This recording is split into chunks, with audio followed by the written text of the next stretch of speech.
에,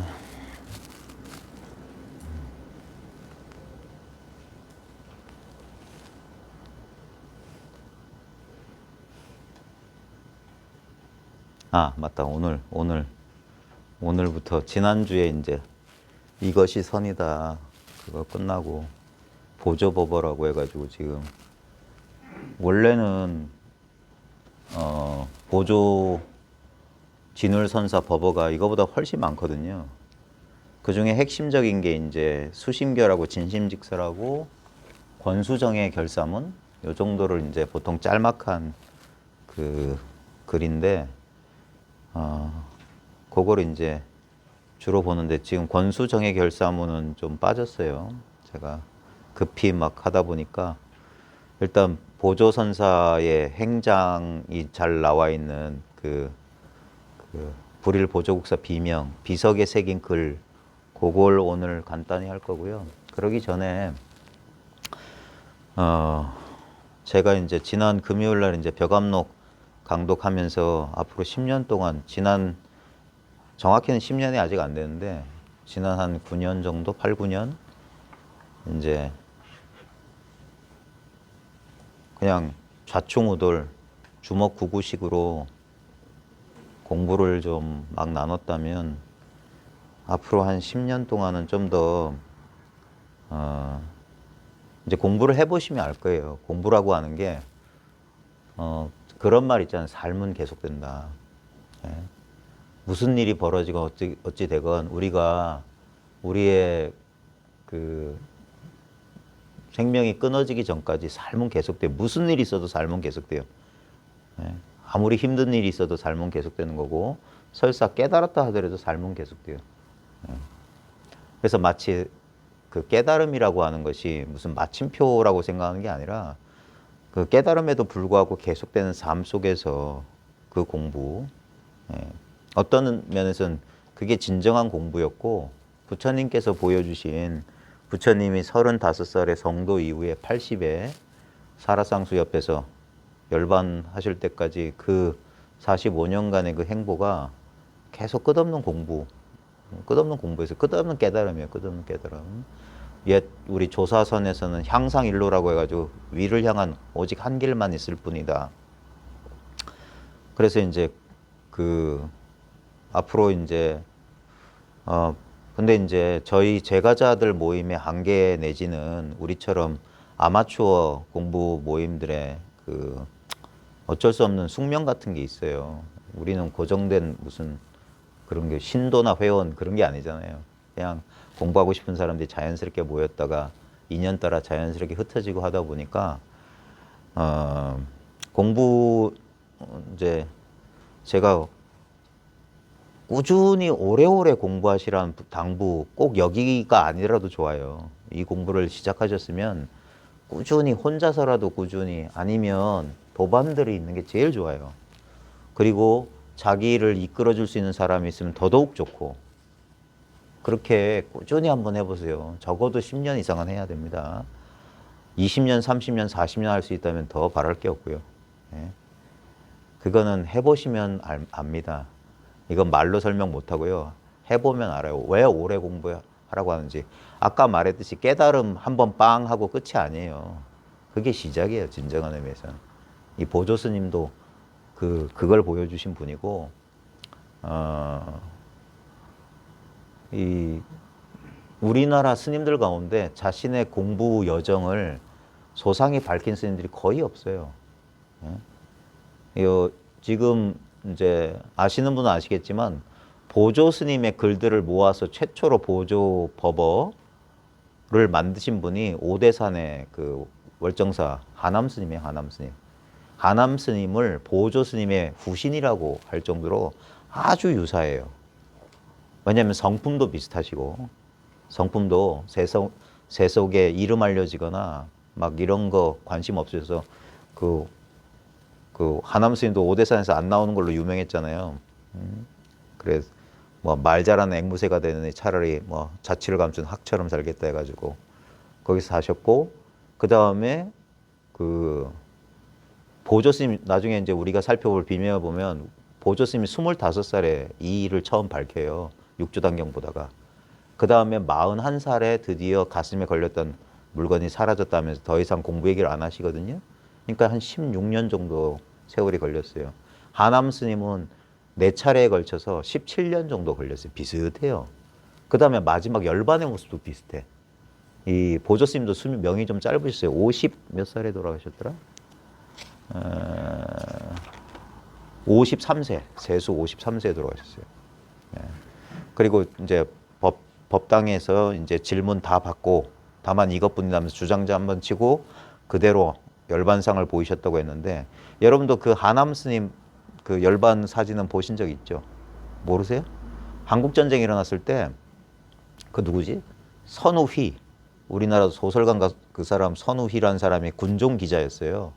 그때 이제 그 절 같은 게 산에 있으면 공산군 그 기지가 될 수 있으니까 소개라고 해. 불태워버리고 아예 못 쓰게 소개시키는 흩어버리는 게 있잖아요. 그래서 월정 스님을 다 이제 소개했는데 하남 스님만 안 나가시고 있다가 그래 여기 불태워야 되니까 떠나셔야 된다고 하니까 그럼 잠깐만 기다려보게 해놓고 뭐 그 가사 장삼 수하고 딱 앉은 자리에서 이제 불 질러라고 딱 앉은 거예요. 불 질 수가 없잖아요. 그래가지고 뭐 문짝이나 떼가지고 연기만 피워서 불태운 것처럼 안 그러면 혼나니까 했는데 그 자리에 앉아서 열반하셨다 해가지고 그때 선우이가 그걸 사진 찍어가지고 뒤에 이제 장막 하나 커튼 해가지고 이렇게 턱 들고 입 벌리고 앉아서 돌아가신 열반상. 최근 새에 그런 분이 없죠. 지금 우리가 알고 있는 고승대덕 가운데 대부분 뭐냐면 자탈 임망하셨다는 분들 보면 그래서는 안 되는데 장자들이 억지로 다리 꺾어가지고 만들어가지고 그렇게 한 분이 대부분이고 그렇게 생사에 걸림없는 모습을 보조 스님 같은 경우야 옛날 얘기니까 이거 뻥일 수도 있는데 하남 스님 같은 경우야 근세 50년대 그런 일을 그 군정 기자가 직접 보고 사진도 남겼으니까 참 비슷한데 그 하남 스님이 이 보조 스님을 아주 숭상하셨어요. 왜냐하면 본인의 공부 경계하고 딱 맞거든. 예. 하남 스님도 경허선사의 제자였잖아요. 경허선사의 제일 첫 제자인데 그래 경허선사를 인연으로 이분도 이제 금강경이라든지 이런 이 보조 스님하고 아주 비슷해요. 그래서 하남 스님 같은 이는 이랬어요. 우리나라 조계 종조는 보조다. 지금 우리 조계종 그 사이트에 들어가시면 조계 종조가 도의국사인가 그래요. 도의국사. 예, 뭐 마족의 뭐 선을 이어왔대서 뭐 도의국사 되고 그런데 근데 이제 그런 분들은 뭐냐면 이제 우리나라의 선의 종조라고 할 만한 분은 보조 같은 이가 선의 종조여야 된다. 저도 그 생각에 동의합니다. 예. 중국 선사한테 그 신세지지 않고 중국의 법을 이은 게 아니라 이 보조 스님 같은 이는 스승이 없었어요. 그냥 혼자 공부하다가 그런 경계를 이제 겪으신 분인데 그래서 하남 스님도 참 존경하고 그래서 유실되었던 여기저기 흩어져 있던 보조 스님의 글들을 모아서 최초의 보조법을 만드신 분도 하남 스님이고 지금도 보조법어가 다 완역이 안 됐어요. 지금 제가 알기로는 몇 년 전에 국가학술진흥재단인가 거기서 그 사업비 받아서 몇몇 분들이 그 보조 스님의 모든 글을 완역을 다 했대요. 근데 출판된 건 제가 찾지를 못했거든요. 그 중에 분량이 많은 게 화엄론 저료라고 하는 중요한 책이 있어요. 그 다음에 이제 법집 별행론 별기 이런 것들은 분량이 좀 많아요. 이런 수심결에 막 한 10배 이상 되는 분량이기 때문에 번역이 제대로 안 돼. 그러니까 우리나라 불교계가 참 반성해야 되는 게 우리나라에 그렇게 훌륭한 스님들의 저술이 번역이 안 돼 있어요. 임재록이니 육조단경은 수십 종이 번역되어 있는데도 우리나라 스님 글들은 아직도 번역도 제대로 안 돼 있고 시중에서 구할 수가 없어. 그러니까 좀 뭐가 잘못되지 않았나 그런 생각을 합니다. 그리고 제가 지금 지난번 벽암록 강의부터 이제 책자를 가지고 공부하니까 이제 책상에 앉아서 글 쓰려고 자꾸들 하시는데 그럴 의도가 아닙니다. 진짜 제발 부탁인데요. 제가 여러분들하고 나누는 공부는 정말 아무것도 아닌 걸 나누는 거예요.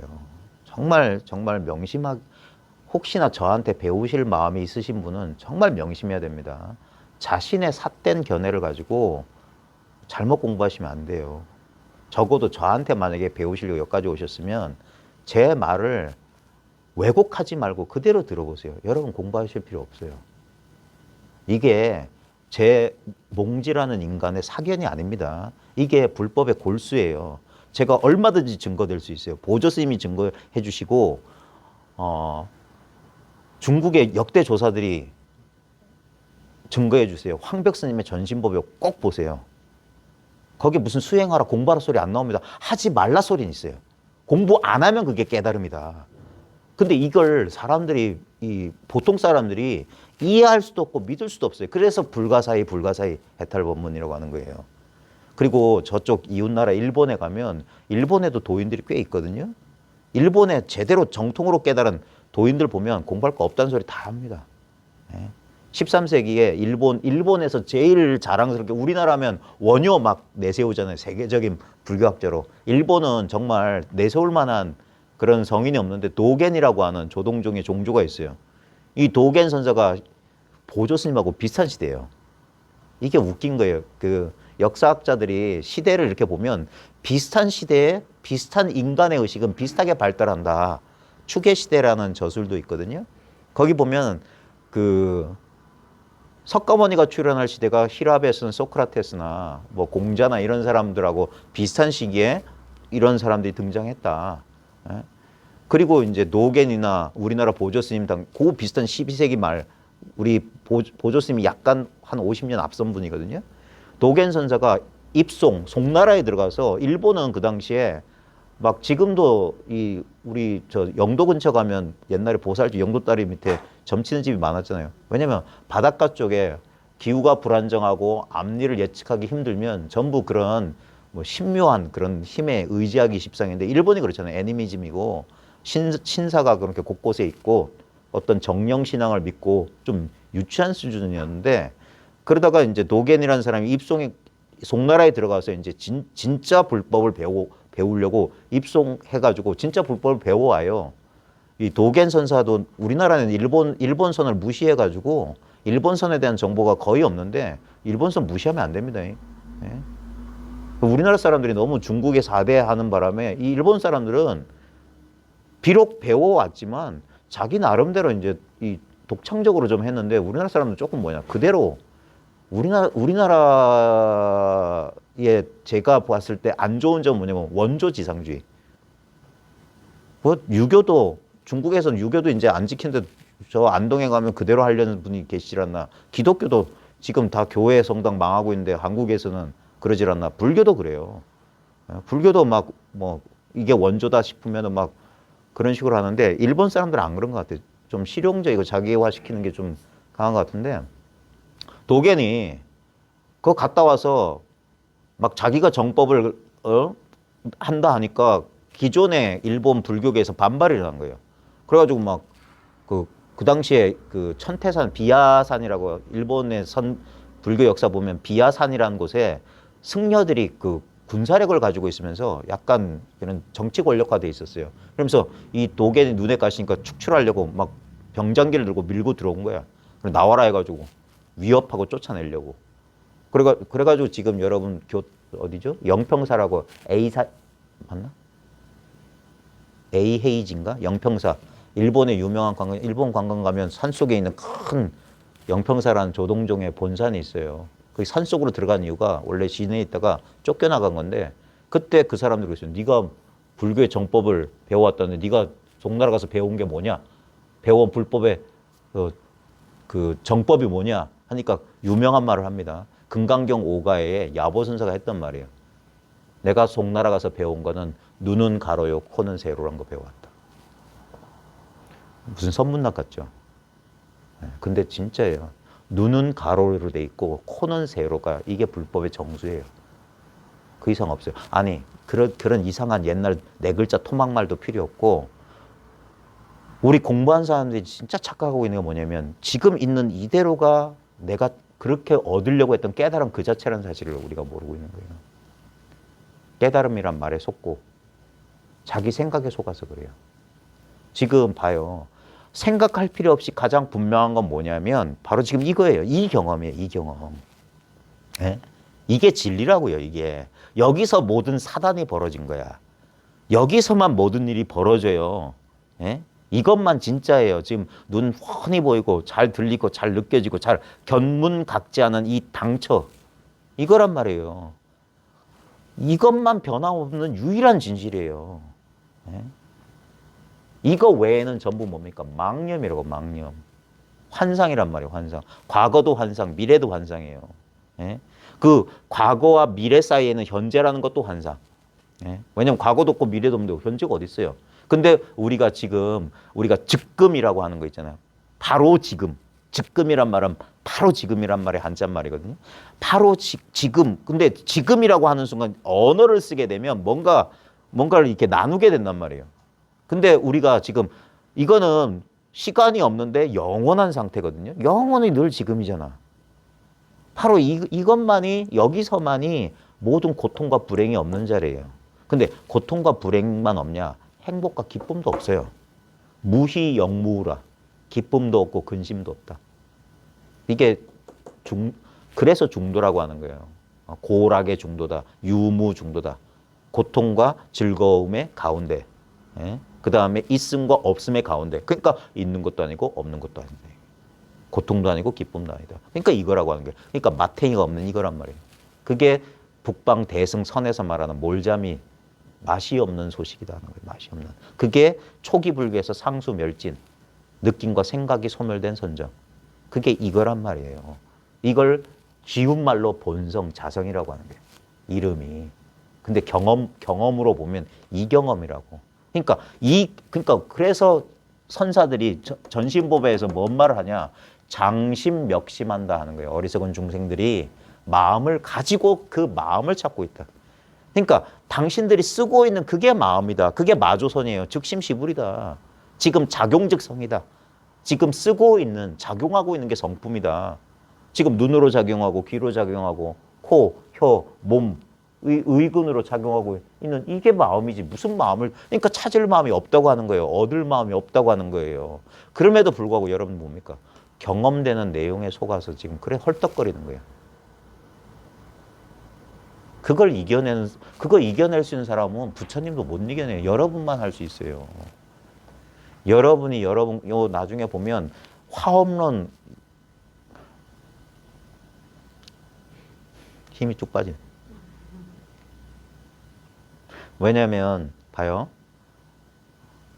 여러분이 저만 못해서 제 얘기를 듣고 있는 게 아닙니다. 여러분이 정말 진짜 제 얘기를 공감하고 제가 말로 전달하려는 걸 여러분이 확인하려는 순간 여러분은 모든 공부가 끝났다는 사실을 아는 거예요. 그럼에도 불구하고 우리가 인간이기 때문에 나약한 거예요. 인간이기 때문에 자기를 믿지를 못해. 그게 중생이에요. 아인 중생수자. 자기가 인간인 줄 알고 자기가 중생인 줄 알고 있기 때문에 힘을 못 쓰는 거예요. 살아있는 부처가 방광을 하지 못해. 법력을 쓰지 못해. 자기 생각, 그게 중생이에요. 예? 꿈꾸는 부처가 중생이라. 예? 꿈 깬 중생이 부처라. 부처가 꿈을 꾸면 중생이 되는 거고 중생의 꿈을 깨면 본래 부처였던 거라. 다른 일은 없어요. 그러니까 바로 이거다라고 그게 직지인심이에요. 바로 이거다. 곧장 가르쳐준다. 그래서 스스로 견성성불하는 게 이게 선이에요. 어떤 수행도 없어요. 그럼에도 불구하고 여러분들한테 그 끈적끈적한 망념이 있다고. 뭘 해야 되는, 그게 업을 짓는 거예요. 뭘 하는 건. 이거는 행위도 아니고 행위 안 하는 것도 아니에요. 예? 응무소주 이생기심이란 게 딱 정확히 이거예요. 여러분 어디 머물려고 한 어떤 의도도 없잖아요.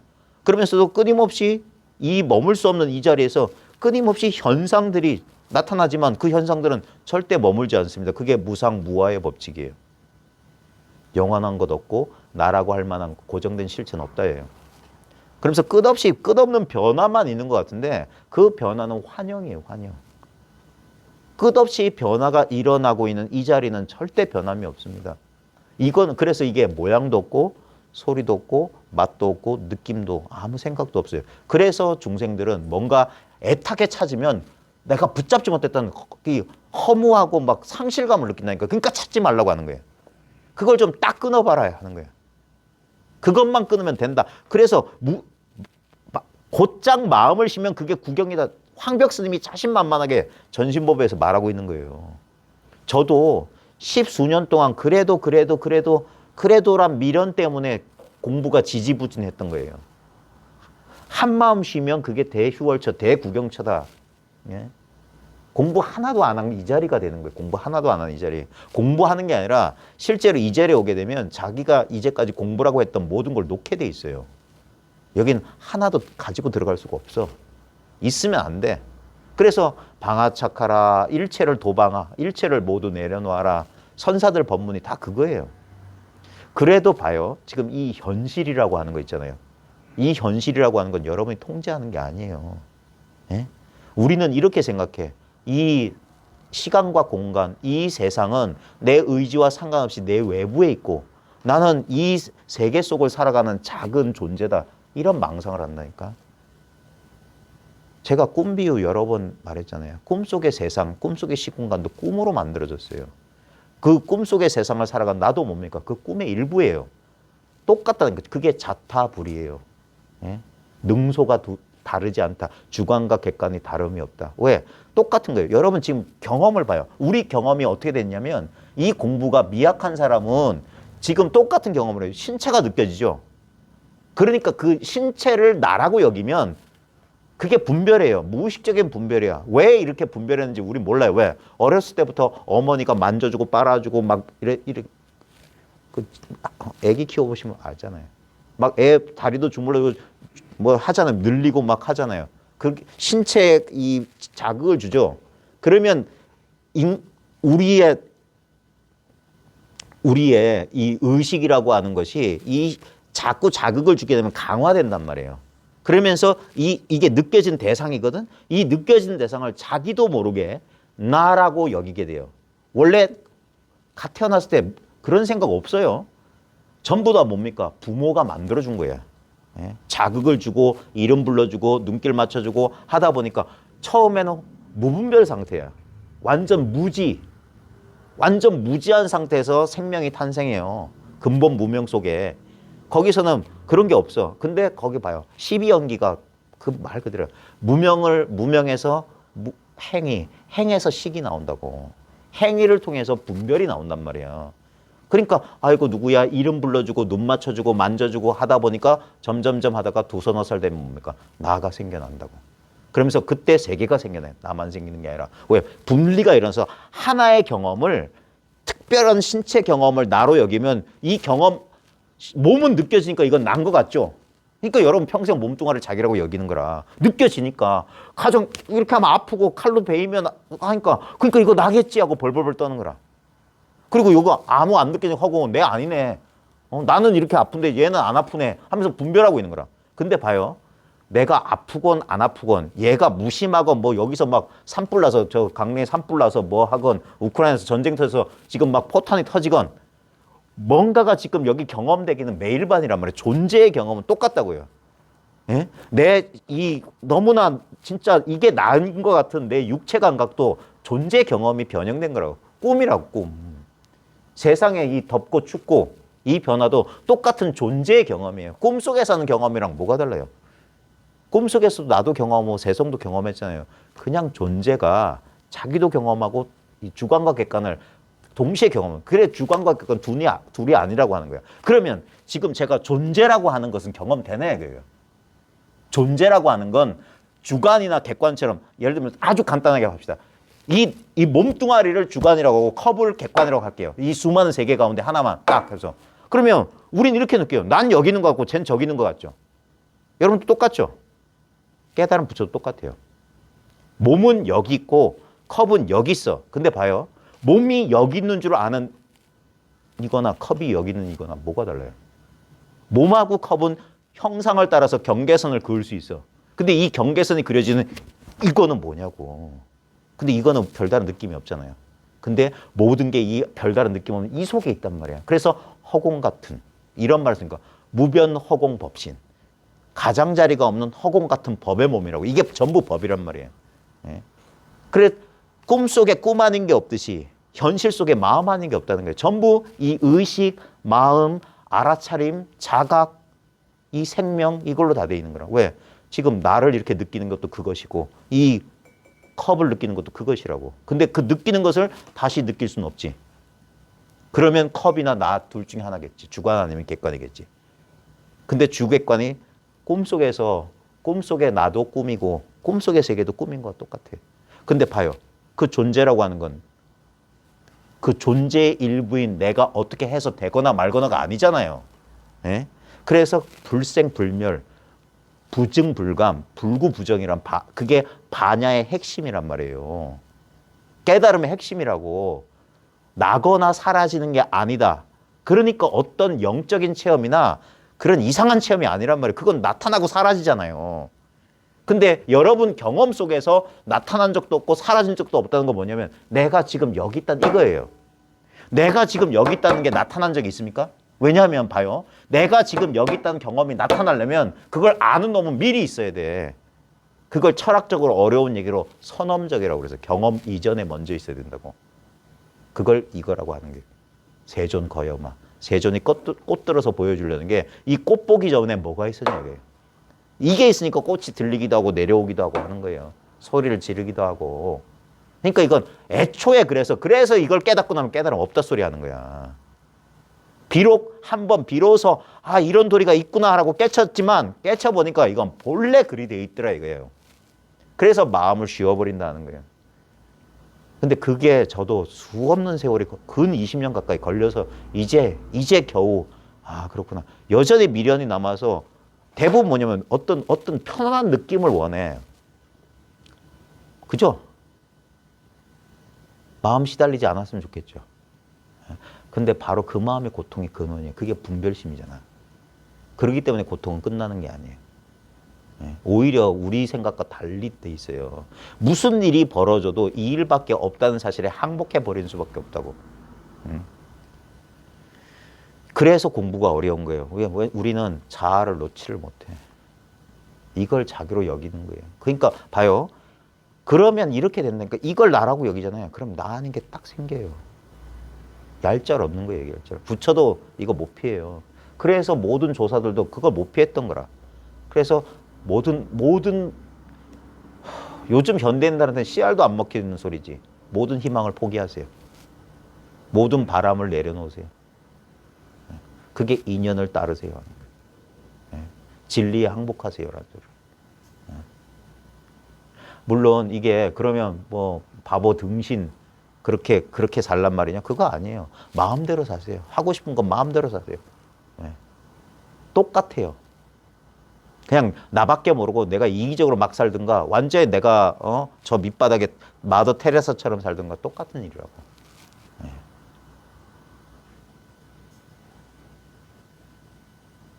무슨 일이 벌어져도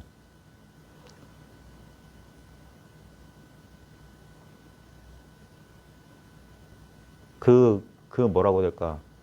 그게 공부를 하면 할수록 부처님의 근본 교설로 돌아가요. 사성제 8정도밖에 없어.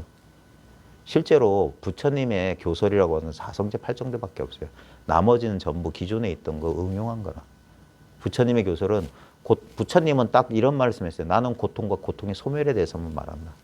인간이 왜 고통스럽고 어떻게 하면 고통에서 벗어나는가. 그러니까 그게 사성제 8정도거든요. 그 고통과 고통의 고성제가 고통이란 진실. 이건 엄연한 진실이에요. 고통스럽지 않은 인간이 없어요. 인간은 고통스러워. 예? 인간은 유한하기 때문에. 여러분은 언제 본인이 죽는다는 사실 처음 알았어요?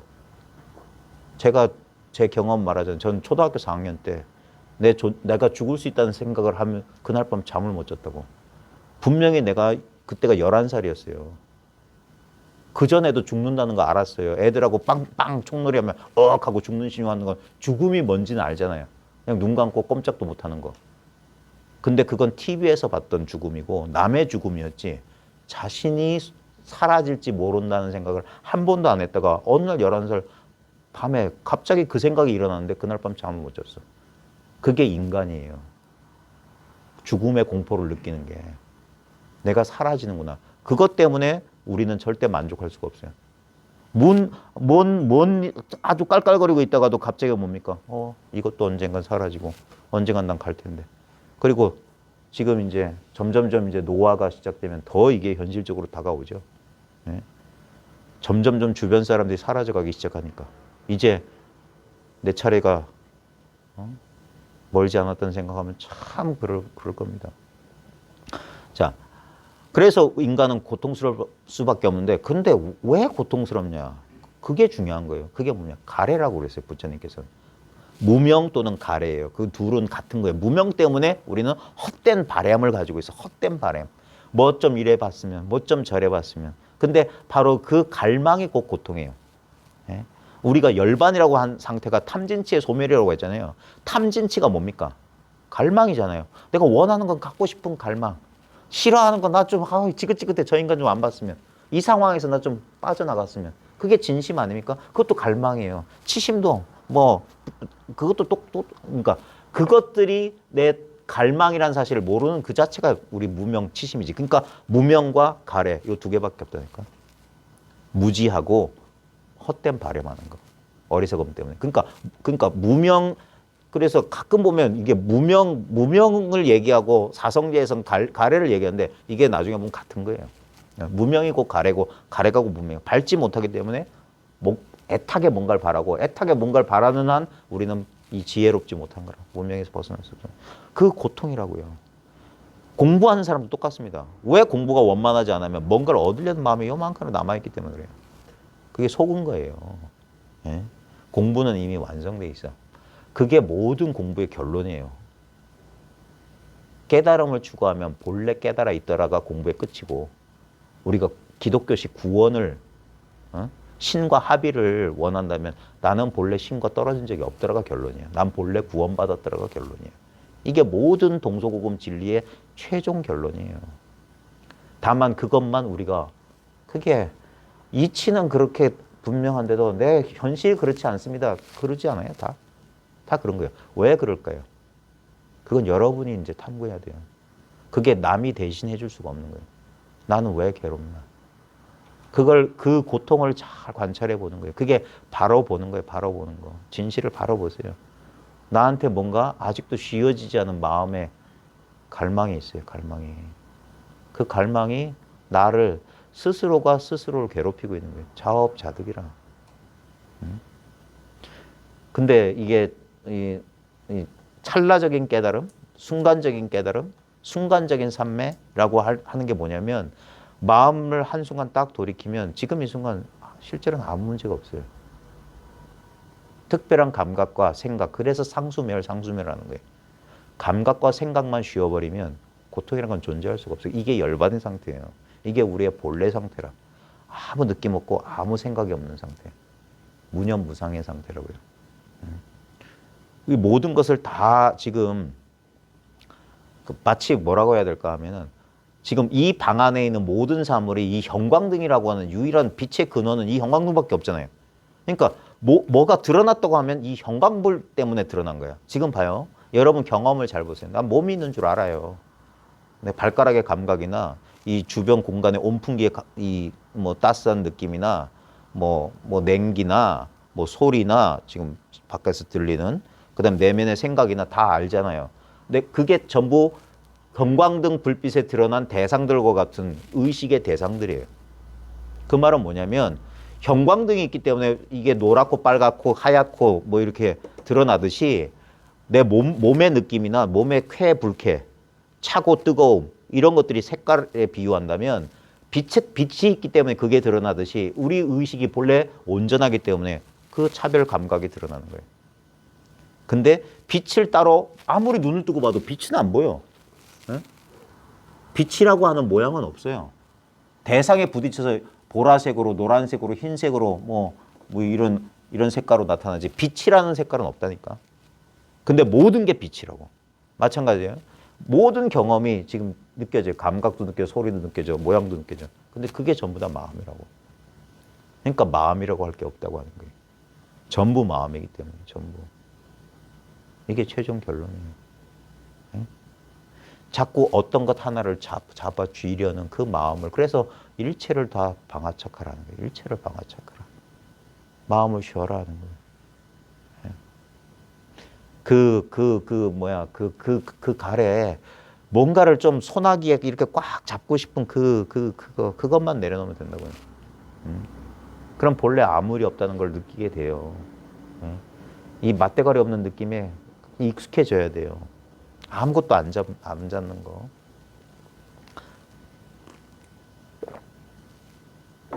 될 수 있으면,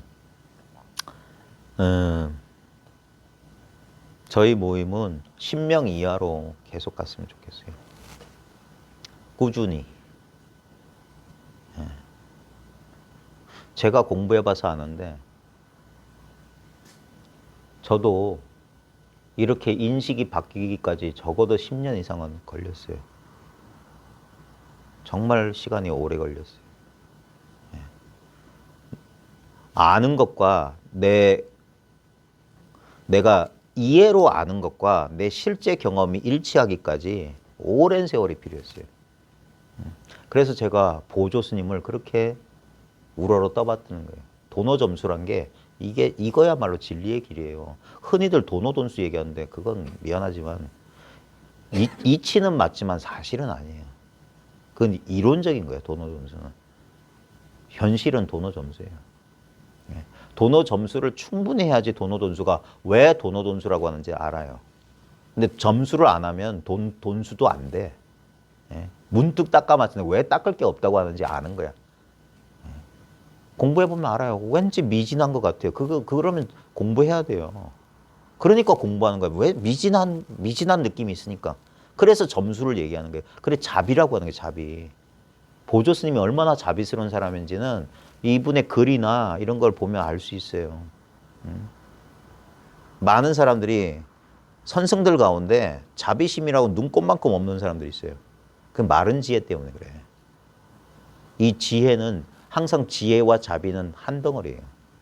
진짜 자기가 깨달음을 얻었으면 그 부처님을 보란 말이에요. 부처님을. 부처님이 선생처럼 마초적이고 그러지 않았어요. 오히려 어머니 같다는 표현을 많이 쓰잖아요. 관음을, 분명히 관음보살 남성입니다. 근데 많은 사람들이 관음보살 여성이라고 느끼는 이유가 뭡니까? 외모도 그렇지만 이런 공감해주고 연민해주는 게 우리가 보통 여성적인 그런 측면이라고 하잖아요. 그래서 지혜와 자비는 뭐냐면 어떤 면에서는 성을 초월하는 거예요. 온전한 인간이 되는 거예요. 원래 우리는 남성도 여성도 아니었잖아요. 우리 아기 때 남녀 없었잖아요. 그리고 나이 들면 남성 여성 차별이 사라지죠. 그러니까 편안해지잖아요. 남성이 강하거나 여성이 강할 때는 뭔가 불편하고 긴장감이 있었어요. 근데 어릴 때나 완전 노년이 되면 이제 편안해진다고. 그런 것 때문에 막 들뜨거나 그러지 않는다고. 그게 우리의 본래 상태였던 거예요. 인연이 성장 과정에서 그런 일이 벌어졌지만, 그래서 우리는 점점점 우리의 근원으로, 그래서 우리가 마지막 숨 끊어질 때 돌아간다고 하는 거예요. 우리가 왔던 그 자리로 가는 거라. 온 적도 간 적도 없는 바로 지금 이 자리란 말이에요. 이게 공부의 시작이자 공부의 끝이에요. 모든 경제, 특히 화엄경이 이 구조로 돼 있어요. 초발심시 변정각이에요. 그 남순동자 선제가 깨달음을 찾아 구법여행을 하잖아요. 그래서 110개의 성을 지나 53선지식을 만나요. 그리고 어디로 돌아오냐면 처음에 여행 출발이 문수보살 앞에서 시작해. 문수가 뭡니까? 지혜예요. 우리 내면에 본래 갖추는 지혜. 거기서 출발한다고. 왜냐면 이 마음밖에 없으니까. 이걸 가지고 나는 도를 깨달아야 돼. 나는 깨달음을 얻어야 되겠다. 법을 구하겠다. 라는 마음도 이 마음으로. 그러니까 초발심했을 때 이미 깨달았다고 하는 거예요. 그게 화엄경이고 그게 선이에요. 나중에 그 보조 스님이 그거 깨닫고 경전을 머리에 고 방 안으로 들면서 울었다고 했는 거래요. 얼마나 감격스러웠으면. 그래서 저 문수선회나 무비스님에서 화엄경 공부하신 분들 알 거예요. 입법개품 맨 마지막에 보면 미륵보살이 나와요. 미륵보살이 이마를 만져주면서 손가락을 딱 하니까 이제까지 배웠던 모든 삼매와 모든 공부를 딱 잊고 문수 앞으로 다시 돌아갔더라. 그게 뭡니까? 출발했던 그 자리로 다시 중생으로 돌아간다고. 대승기신론도 딱 그렇게 돼 있어요. 마하연, 대승이란 중생의 마음이다. 이게 대승불교예요. 그래서 대승불교가 위대하다고 하는 거야. 초기 불교만 하더라도 이원성이 있어요. 뭐가 어떻게 해서 어디로 간다. 자꾸 이게 중생과 부처를 나눠서 그러니까 그 중간에 수행을 메꿔 놓는 거라. 그 틈을 메꾸는 건 수행밖에 없거든. 근데 대승불교는 뭐냐? 그 틈을 없애버린 거야. 중생이 그대로 부처다 하는 거예요. 그래서 모든 경전의 구조가 그렇게 돼 있는 거예요. 그래서 꿈을 깨듯이. 이건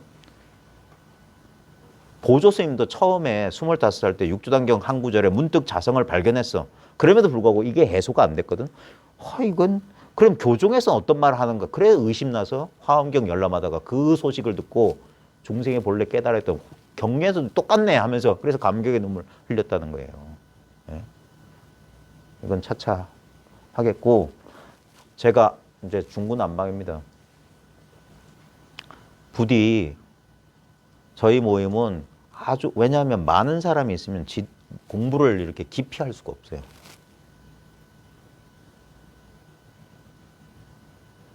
여기 학원 아니거든요. 학원 아니에요. 이 공부를 하려면 인연을 맺고 그 인연의 힘으로 공부해 가는 거예요. 네. 그게 우리 공부 모임, 적어도 제 공부 모임의 성격은 앞으로 그렇게 갈 겁니다. 네. 저랑 인연을 맺고 함께 공부해서 그렇게 가는 거예요. 그냥 강의 듣듯이 들으려면 저보다 훌륭하신 분들 많아요, 지금. 그런 분들한테 강의 열심히 들어보세요. 저보다 교재도 다양하고 말씀도 잘 하시는 분들 많을 겁니다. 저는 말도 잘 못하고 말 주변도 없고 그냥 같이 오래오래 같이 제 공부는 뭐냐면 존재가 공부예요. 저도 그렇게 공부했어요. 8, 9년을 한 스승 밑에서 그냥 있었어요. 나중에 보니까 그게 공부더라 이거예요. 저도 처음에는 어떤 체험을 얻고 내가 어떤 지혜를 얻고 어떤 능력을 얻고 그런 건 줄 알았어요, 공부가. 근데 봐요. 그런 건 다 얻고 얻었으니까 잃어버려요. 그래서 10수년 혼란에 빠졌던 거라. 그걸 그 야바이 게임을 깨뜨려 보는데 10수년. 그것도 짧은 거예요. 내가 보니까 공부인들 가운데 그 야바이 게임에 속아가지고 청춘을 다 날리고 이 진리로 들어오는 길을 찾지 못한 사람이 참 많아요. 안타까워 죽겠어. 예? 제가 참 성격도 좀 차분하고 말도 조리 있게 하고 좀 사람들한테 감화를 줄 만한 그런 인품이 있었으면 좋겠는데 불행히도 전 생겨먹은 게 이 모양 이 꼴이라 잘 안 돼요. 그냥 막 주먹구구식으로 이렇게 하는데 좌우지간 인연이 있는 분들은 이렇게 공부를 해서 한번 오래오래 이 인연을 맺고 오래오래 가봅시다. 세월이 검증해 줄 거예요. 시간이 지나도 변하지 않는 건 진리일 거고 시간이 지나서 변하는 것은 경계일 겁니다. 결코 변함없는 진리에 대한 그런 탐구심을 가지고 한번 해보세요. 그 다음에 아직도 이 일을 밝히지 못하겠다는 사람은 제발 좀 적극적으로 나서요. 제가 적극적으로 나서요. 뭐가 잘못돼도 한참 잘못됐어요. 예.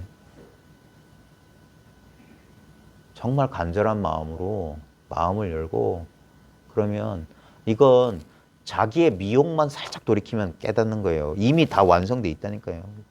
여러분이 지금 충분히 쓰고 있는 이건데 이건 줄 모르는 거예요. 왜냐면 이건 뭐가 이렇게 몸뚱아리처럼 느껴지기라도 하면 이걸 왜 모르겠어요. 그러니까 그렇게 감각에 다 속아서 그런 공부처에서 세월 낭비한 거잖아요.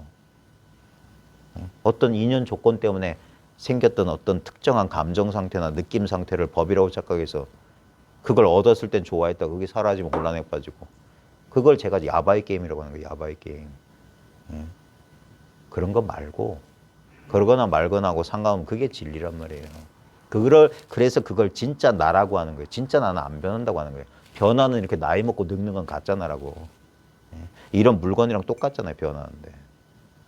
근데 진짜 나라고 하는 건 그래서 그 사상이 없다고 하는 거예요. 아인 중생이 아니라고 하는 거예요. 나도 아니고 사람도 아니고 중생도 아니고 수자 그 어떤 생명 그 목숨 있는 게 아니라고. 그런 어떤 것이 아니라고. 그래서 우리가 이해하기도 어려운 거예요. 그 다음에 체험하기도 어려운 거야. 늘 체험하고 있는 건 체험이 잘 안 돼. 늘 체험하고 있는 건 특별한 체험이라고 안 느껴져요. 그래서 사람들은 이걸 가지고 그놈의 특별한 체험하면서 이거는 늘 체험하고 있는데 체험하고 있는 줄 몰라. 상수 멸진정은 본래 돼 있어요. 부차제정에서 사람들이 이렇게 생각한다니까. 4선 8정 다음에 9번째가 상수 멸진인 줄 아는데 그게 아니에요. 4선 8정 전체가 9번째 선정이라고. 초선, 2선, 3선, 4선 왔다 갔다 하는데 이 근본 선정은 오지도 가지도 않아요. 그래서 출입이 없는 산매, 나가대정이라고 하는 거예요. 이게 금강산매, 원효가 금강산매 경론 썼다고 하는데 이 금강산매는 깨지지 않는 선정이라고.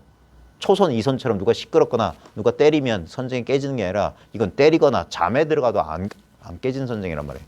그래 본래 선정이라고 해요. 본래 선정. 그러니까 상수 멸진정, 느낌과 생각이 없다고요. 근데 우리는 느낌과 생각만 알면 이건 있어도 못 보는 거예요. 느끼고 있으면서도 느끼는 줄 몰라.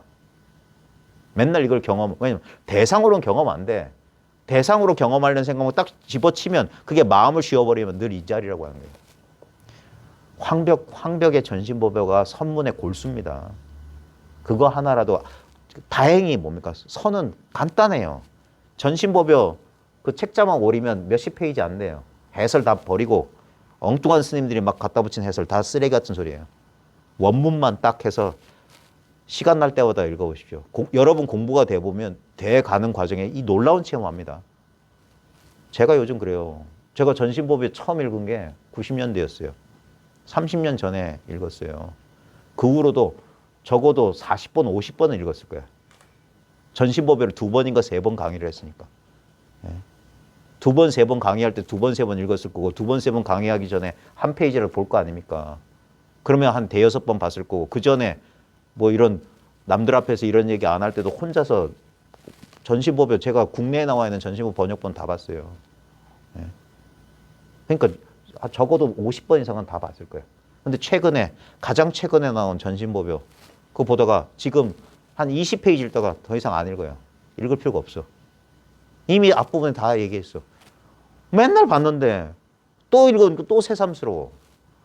끝내 이거밖에 없군요. 당체 즉시 거기서 끝난 거예요. 당장 이게 바로 그것이다. 그래서 황벽. 그러니까 저 황벽문에서 임재 같은 이가 나왔구나. 그 나날이 조사들의 가르침 부처님의 근본 뜻에 개합되는 거예요. 그러면서 이제까지 막 쌓아두었던 모든 것을 스르르 손에서 빠져나가는 겁니다. 집착 놓는 거예요. 집착. 세상을 살면서 집착이 왜 없겠어요? 네? 인생은 고해인데 왜 괴롭지 않겠어요? 그 괴로움에서 도망가는 게 아니라 우리 선문은 그 반대길이란 말이에요. 그 고통 속으로 가는 거예요. 그 고통을 끌어안고 그 속으로 가는 거예요. 그것과 하나가 되는 거예요. 네. 떨어지려고 하니까 둘이 됐단 말이에요. 비유하자면 마이크 타이슨하고 우리가 싸운다고 칩시다. 그럼 우리는 안 죽으면 다행이겠죠. 근데 거기서 그 무쇠 같은 주먹을 피할 수 있는 유일한 길은 마이크 타이슨은 찰싹 달라붙어서 안 떨어지면 돼. 옛 선사들은 그랬어요. 추위와 더위가 없는 곳으로 가려면 어떻게 합니까? 그 추위와 더위 속으로 들어가라. 그것과 하나가 되는 수밖에 없다. 분리가 되면 그래요. 분리가 되기 때문에 생각이 일어나고 분리가 되기 때문에 망념이 일어나는 거예요. 이랬으면 저랬으면 하는 거예요. 근데 봐요. 우리가 진짜 절체절명의 순간 되면 생각이 저절로 지워져요. 그러면서 즉각적인 행동만 나온다고. 살기 위해서 자연스러운 행동이 나와요. 그때는 걱정할 필요 없어요. 자연스럽게 할 테니까. 그걸 믿어야 되는 거예요. 그걸 믿지 못하고 생각에 딱 돌아가는 순간 잘못되는 거예요. 그 순간 자연스러움을 잃어버리기 때문에. 그래서 오히려 잘 안 된다고요. 생각이 들어가면. 한번 잘 해보십시오. 그냥 콕콕콕 손등 한번 찔러주는 이게 제 끝이에요. 그 이상 없어요. 손등을 찌르면 손등 찌르는 줄 아는 그거 이상 없어요. 그걸 첫날 만날 그걸 계속 맛봐야 됩니다. 왜냐면 전부 생각으로 처음엔 이렇게 이해하려고 하거든. 그냥 느낌, 그러니까 제가 손등 찌르는 뜻은 손등 찌르기 전을 가르쳐 드리기 위함이라. 그러니까 여긴 아무 뜻이 없다고 하는 게 찌르는 데는. 그 눈치 빠른 사람은 그러면 그걸 자기가 진짜로 깨우친 사람, 진짜로 체험적으로 깨우친 사람은 이제 두 번 다시 손등 찌를 필요가 없는 거예요. 예. 그러면 늘 여유한 거예요. 늘 여유한 거. 공부 챙기고 말고가 없어요. 공부를 챙기면 또 떨어진 거야. 떨어졌으니까 챙긴다 만다 소리를 하지. 분명해요, 흐릿해요? 경계가 좀 노름하고 있는 거야. 어떻게 이게 분명하고 흐릿해질 수 있어요? 분명하다는 거나 흐릿하다는 건 똑같은 건데? 똑같은 놈이 분명하면 분명한 줄 알고 흐릿하면 흐릿한 줄 알고. 근데도 우리 뭡니까? 그 순간에 그 경계에 빠져 있는 사람은 안 그렇다니까. 저도 겪어봤어요. 뭘 놓친 것 같고 뭐가 뭔지 모른 것 같고 마음은 막 뒤죽박죽 헐떡거려 죽겠어. 저도 그 경계를 겪고. 그러면 그때 여러분 심정이 이럴 거야. 공부고 뭐고 다 없더라. 그럴 거야. 그때 잘 봐요. 자기가 공부를 경계로 잡고 있었던 거예요. 그러니까 놓쳤다, 없다라고 하는 거예요. 근데 봐요. 없는 줄 분명히 알고 있잖아. 그건 분명하다니까. 절대 여러분을 만족시켜주지 않아요, 이 공부는. 여러분이 어떤 만족을 얻으려고 하는 한 절대 그 바람이 있는 한 절대 이루어지지 않아요. 미국의 어떤 여성 이 지도자는 이런 말을 했어요. 희망은 지옥으로 가는 문이다. 단테의 신곡에 보면 지옥문, 그 로댕에 생각하는 사람 있잖아요. 거기에 보면 그 지옥문에 이렇게 써 있대요. 여기선 모든 희망을 버려라.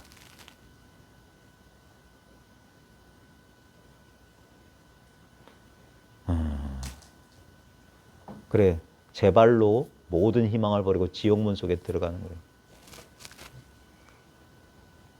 그럼에도 불구하고 절대 상처받지 않는, 절대 영향받지 않는 진짜 허공 같은 이 자기의 본성을 스스로 똑바로 봐야 됩니다. 똑바로. 예? 두려워하지 말고 똑바로 보십시오. 진짜 막말로 죽기밖에 더 하겠어요?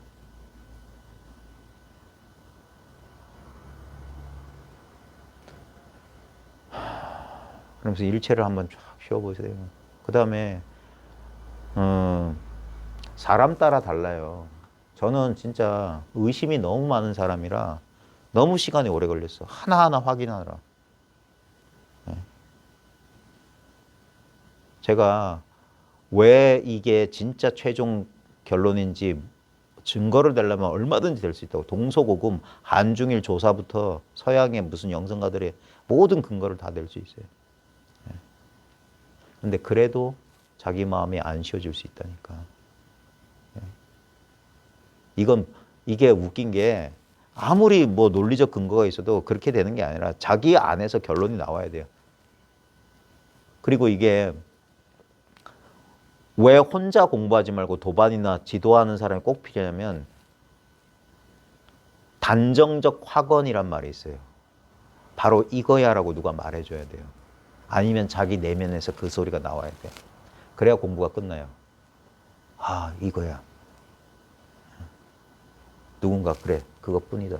더 없다라고 말해줘야 된다고. 하다못해 책 속에서라도 발견해야 돼. 그래서 거기서 이제 더 이상 찾는 마음이 쉬어져야 돼요. 그런 행운이 보조도 3번 깨닫고 하남도 4번 깨달으면서 결국 맨 마지막에 뭡니까? 그래, 이것뿐이에요. 그래서 공부가 끝난 거예요. 그 미진함이 사라진다고. 더는 없어. 더 없어. 이거야. 이게 분명해져야 됩니다. 참 힘들어요. 살아있는 인간의 마음은 가만히 있질 않아요. 그게 원래 우리 마음은, 우리 분별하는 마음은 그러려고 생겨난 거예요. 그 덕분에 잘 사는 거예요. 분별심을 욕하면 안 돼요. 분별심 욕한 놈도 분별심이라. 알겠습니까? 분별심 없이 어떻게 살아가요? 왜 우리 삶 전체가 분별심으로 최초의 이 근본 무명에서 인생이 펼쳐진 거예요. 삶은 계속된다니까. 제가 이런 말 하잖아요. 깨달아봤자 직장 생활 해야 된다고. 오히려 못 깨달은 사람들은 직장 생활 안 하고 남들이 갖다 준 돈으로 잘 먹고 잘 살는데 진짜 깨달은 사람은 지 손으로 밥 벌어 먹어야 돼. 왜? 진짜 깨달으면 아무도 탐내지 않거든. 아무도 여기다가 그러지 않아요. 엉뚱한 깨들은 그러니까 바보들이지. 엉뚱한 사람들 배만 불려주지 그런. 예? 자기가 쓰고 있으면서 예? 자기가 쓰고 있는 건 모르고 남의 거 불어하니까 다 속는 거야. 꼭두각시 노릇하는 거야. 임재 스님이 뭐라고 했냐면 입처 수처 작주 주인되라 그랬어요. 주인. 예? 꼭두각시 되지 말고 자기가 주인되라고 했어요. 자기가 주인. 자기라고 하는 게 이렇게 한계 지어진 게 아니라 전체가 자기란 말이에요. 예? 그러니까 여기는 아쉽고 모자람이 없는 거야. 모든 일이 매사가. 좀 서론이 길었습니다. 예? 진짜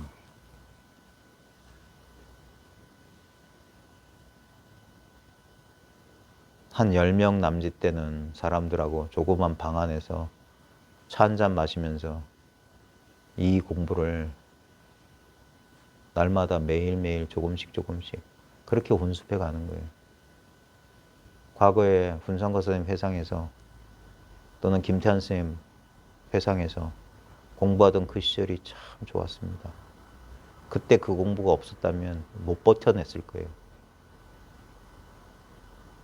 그게 공부였어요. 그 훈습이 공부였던 거라. 왜 불보살의 가피니 스승의 가피니 하는 얘기를 하는지 이제서야 조금 알겠어요. 그분은 하나도 저한테 준 게 없어요. 저도 그분한테 하나도 드린 게 없고. 근데 그게 공부였어요. 아무것도 준 게 없고 아무것도 받은 게 없는데 그게 완전한 공부였어요.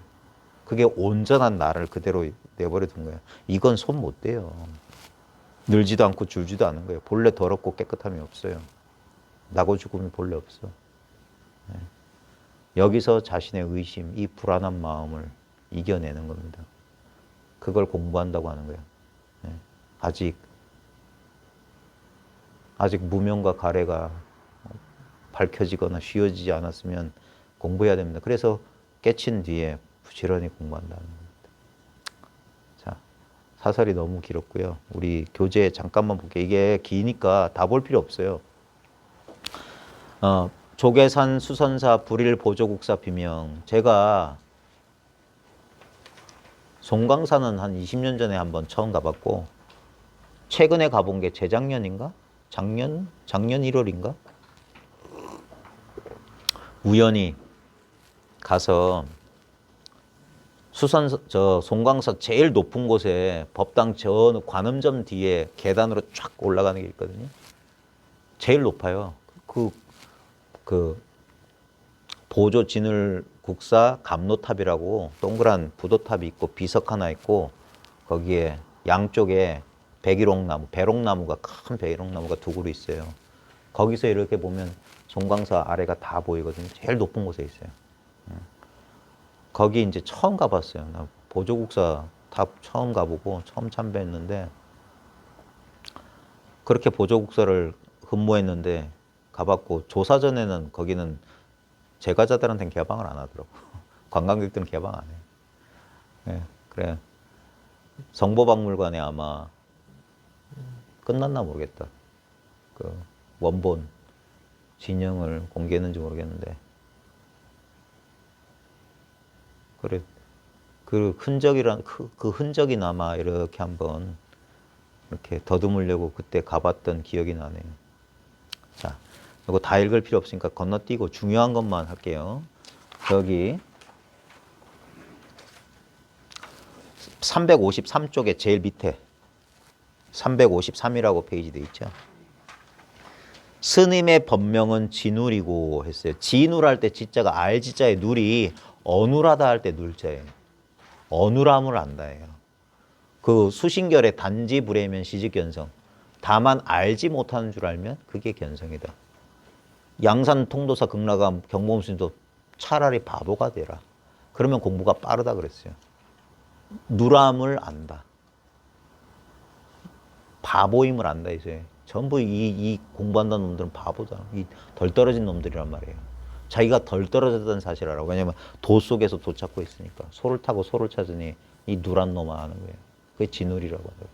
그 다음에 이 진울선사를 존경했던 또 근세의 효봉 스님 아시죠? 원래 판사하다가 사형 선고 내린 다음에 그 양심의 가책을 느껴서 출가했다는 판사중. 예? 그 효봉 스님이 진울을 배우겠다 해서 효봉 학룰이에요. 학룰. 누를 배운다. 진울을 배운다 소리예요. 예? 송광서 스님이기도 하고. 그래 옛부터 이 진울 스님은 근세까지 공부하시는 분들한테 많은 도움을 주신 분이에요. 용성 스님도 자기 공부 도노 그 후에 보림 얘기할 때 그 경봉 스님이 그 편지를 많이 남기셨잖아요. 일기도 잘 쓰셔서. 경봉 스님이 자기가 30대에 우연히 촛불이 파박 춤추는 걸 보면서 문득 자성을 깨치고 전국에 있는 자기 선배 스님들한테 편지를 보냈어요. 이 깨친 뒤에 공부 뒷일을 오후사를 물었어.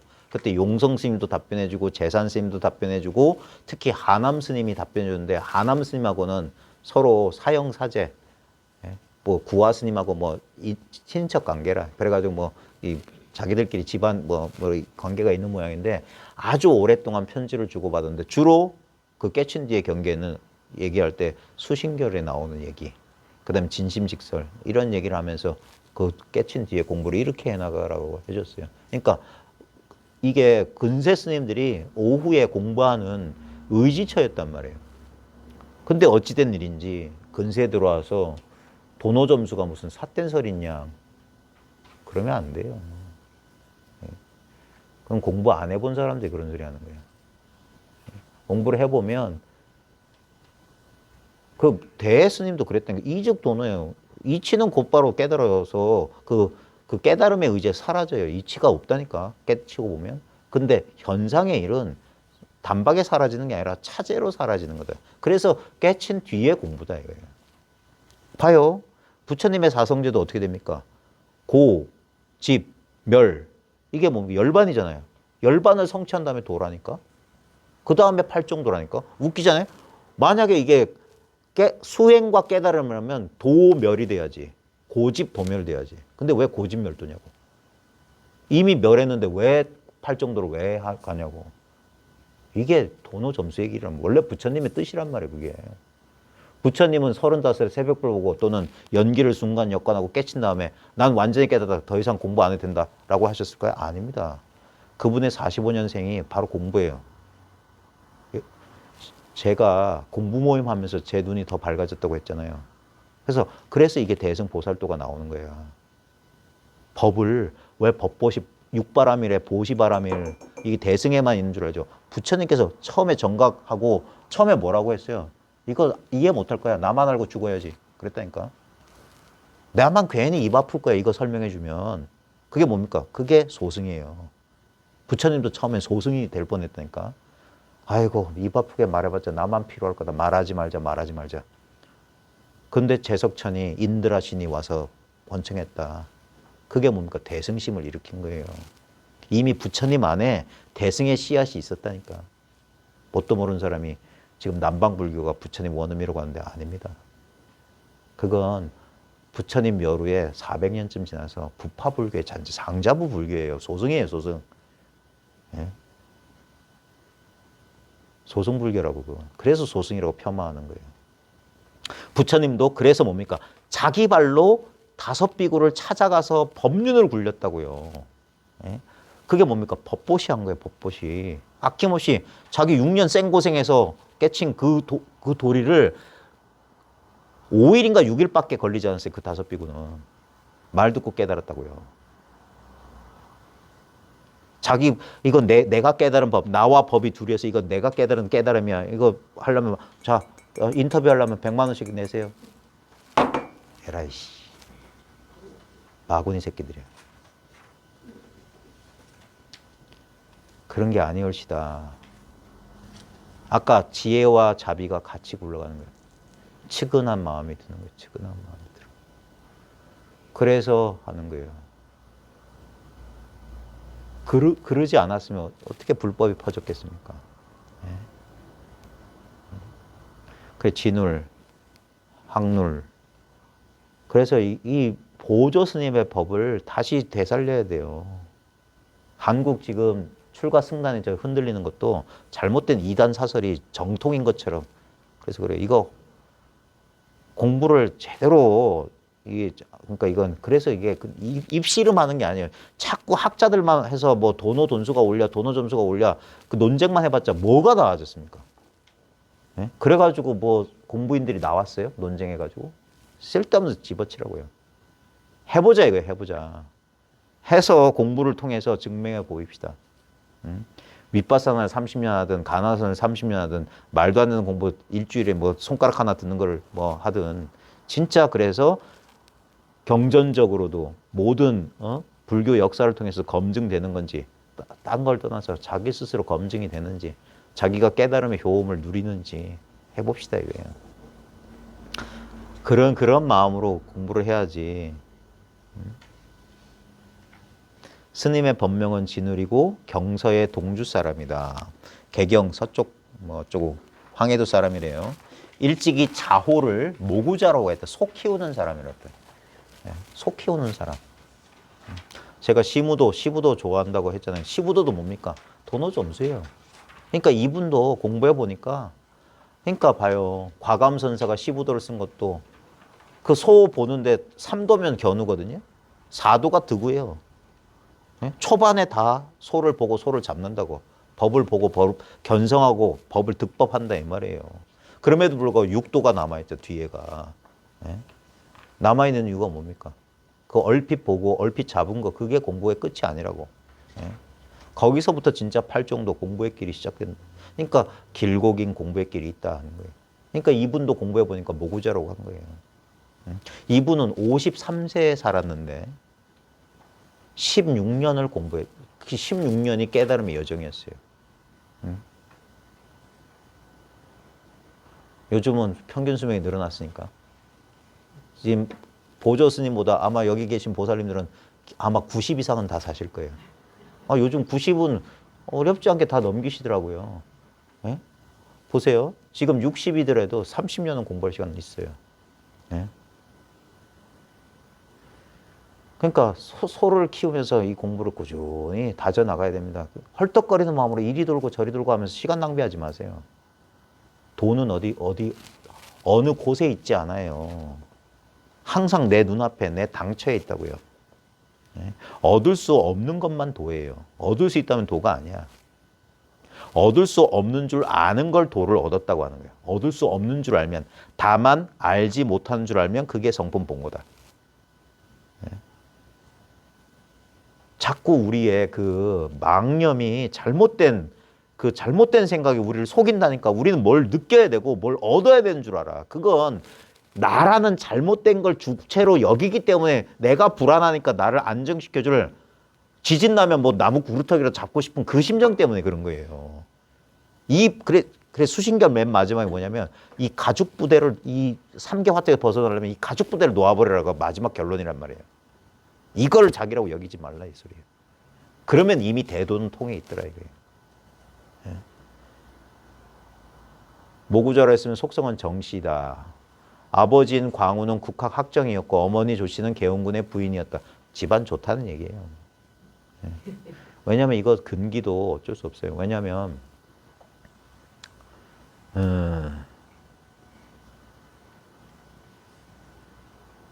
이거는 이제 현실적인 얘기입니다. 대부분 큰 이 선의 역사에서 이름을 남긴 사람들 있잖아요. 임재니 이런 사람 있잖아요. 황백인이 마존이 절대 무식한 사람 아니에요. 경전 볼 거 다 봤어요. 임재만 하더라도요. 임재 행장 보면은 출가해서 율 공부했대. 경률을 3년 넘게 다 했는데 이게 처방문에 불과하는 걸 딱 한 거예요. 아주 영리한 사람이에요. 그러니까 딱 버리고 선문에 황벽문화에 들어온 거예요. 황벽문화에 들어서 3년 동안 아무것도 묻질 않았대. 네. 대해스님, 원호스님, 우리 벽암록 보세요. 그러니까 능수능란하게 봐요. 깨치는 데는 학력 필요 없어요. 아까 농담 반했잖아요. 오히려 고학력자일수록 이 깨치는 게 힘들지. 왜냐면 생각의 간섭이 너무 많으니까. 그래서 초심자의 행운이랄까 여성분들이 쉽게 이 사실을 깨닫고 또는 불교의 불자도 모르는 사람이 쉽게 깨달아요. 오히려 불교 대학 나오고 불교 공부 많이 하는 사람들이 있어 그게 방해란 말이에요. 그 배운 게 장애가 된다고. 그게 소지장이란 말이에요. 소지장. 아는 게 병이라고. 왜냐면 이거 알 거 없는 거기 때문에 그냥 통하기만 이미 통해 있어요. 생각이 가로막고 있는 거야. 그게 장애라고. 그러니까 생각이 옅은 사람일수록 금방 아는 거야. 그게 순수한 사람, 공감 능력이 뛰어난 사람. 그게 남성보단 여성이. 그 다음에 고학력자보단 학력이 낮은 사람이 쉽게 들어가요. 그게 초심자의 행운이고 그런데 근데 공부를 오래 하려면 학력 그러니까 좀 지적 수준이 낮다 보면 속을 수가 있어. 뭐 이상한 어려운 소리 하고 사람들이 막 어려운 얘기하면 내가 아는 게 이거 아닌가? 저렇게 나보다 잘난 것 같은 사람들이 막 저렇게 심각한 건 뭐 대단한 게 있는 거 그래 속아요. 그런 사람 몇 봤어요. 예. 자기를 믿지를 못하고 그걸 따라가더라고. 예. 아니면 그 글 속에서 다시 길이야오리야 하든가. 예. 근데 이제 이지적인 게 처음엔 방해인데 뒤에 이제 보면 이게 독이 이 분별은 독이거든요. 또는 날카로운 칼과 같아. 잘못 쓰면 다쳐. 잘못 쓰면 죽어. 근데 이 독을 가지고 큰 병을 치료할 수 있고 칼 가지고 사람을 잘못 다치게도 하고 죽일 수도 있지만 사람을 살릴 수도 있어. 아주 면밀한 분석력 가지고 자신의 오류를 점검해 나갈 수 있어요. 이지적인 사람들이. 그래서 공부를 치밀하게 하고 또 이 지적 분석력 있는 사람이 뭐냐면 자기가 그런 지혜의 아르마리의 병을 뼈저리게 느낀 사람은 그걸 자기가 치유해내면 다른 사람들의 병도 치유해 줄 수 있어요. 방편력이 늘어난다. 방편력이. 그래서 대해니 원원이 하는 사람이 큰 그렇게 힘을 발휘했던 게 임재니 하는 사람이 그 사람들이 일자 무식했으면 안 돼요. 세상 사람들을 굴복시킬 수가 없어. 경허선사가 대단한 것처럼 알려져 있죠. 경허선사가 강사 출신이서 그래. 예? 그분이 글이 됐기 때문에 그런 거예요. 그러니까 양반도 꼼짝 못하고 대해나 원호 앞에 사대부들이 꼼짝 못했던 거예요. 백봉 김기축 거사 앞에서 스님들이 약호가 팍 죽은 이유가 스님들보다 한문 실력이 뛰어나서 그래. 탁 개송 같은 거 지어보면 탁 나오는 게 다르거든. 그러니까 찍소리 못하는 거예요. 그래서 중생을 조복시키기 위해서 그래서 책도 보고 하는 거예요. 원래 책 볼 필요도 없는데. 그래서 지적인 능력이 있는 사람이 공부 초창기는 힘들지만 그걸 잘 쓰면 나중에 수많은 방편력을 쓸 수 있다 이거예요. 그러니까 이런 것도 무시 못한다고. 예. 좀 집안이 좀 그렇구나. 근데 봐요. 날 때부터 병이 많아 의원의 치료가 효험이 없어 아버지가 부처님께 기도하면서 출가로 서원하니 병이 곧 나았다. 이런 인연인 사람이 많죠. 절에다가 이름 올리고 단명한다 해가지고 절에다 팔고. 예. 저도 그랬어요. 그런 인연이 있더라고요. 보니까. 나이 8세라고 했는데 이건 아닐 거예요. 어떤 기록엔 16세라고 되어 있는데 16세가 좀 낫지. 8살짜리를 절에 그랬을까? 조계 운선인 종의선사에게 나아가 머리를 깎고 구족계를 받았다. 주위에 보면 동사열제는 16세라고 되어 있는데 전 그게 더 합당할 것 같아요. 그래. 배움에는 일정한 스승이 없이 오직 도를 쫓았으며 일정한 스승이 없었대요. 지저가 높고 뛰어나 빼어나며 당당하셨다. 자, 25세 때인 대정 22년 이민 승과에 응시하여 합격하고 얼마 후에 남쪽으로 유행하여 창평 청원사에 머물렀다. 담양군이라고 합니다. 청원사에 머물렀다. 근데 어느 날 항요, 그 공부하는 강원 같은 데서 육조단경을 보다가 진여자상이 생각을 일으키니 육군이 비록 보고 듣고 느끼고 알지만 온갖 경계에 물들지 않고 참 성품은 항상 자제하다. 진여자상이 생각을 일으키니 육군이 비록 보고 듣고 느끼고 알지만 온갖 경계에 물들지 않고 참 성품은 항상 자제하다. 라고 한데 이르러 놀라 기뻐하며 미중유를 얻고 일찍이 잊지 않은 바를 얻고 일어나 불전을 돌면서 그것을 외우고 생각하며 의미를 스스로 터득하였다. 이로부터 마음은 명리를 싫어하고 항상 깊은 숲속에 숨어 간절하고 고요히 그 도를 구하고자 하여 잠깐이라도 반드시 이렇게 하였다. 그러니까 25살 때 승과에 합격했다는 건 뭐냐면 고려 때는 불교 국가였잖아요. 그래서 큰 스님 되고 뭐 출세길이 열린 거예요. 예? 근데 이 사람은 이런 걸 별로 안 좋아했던 모양이에요. 그러다가 육조단경 보다가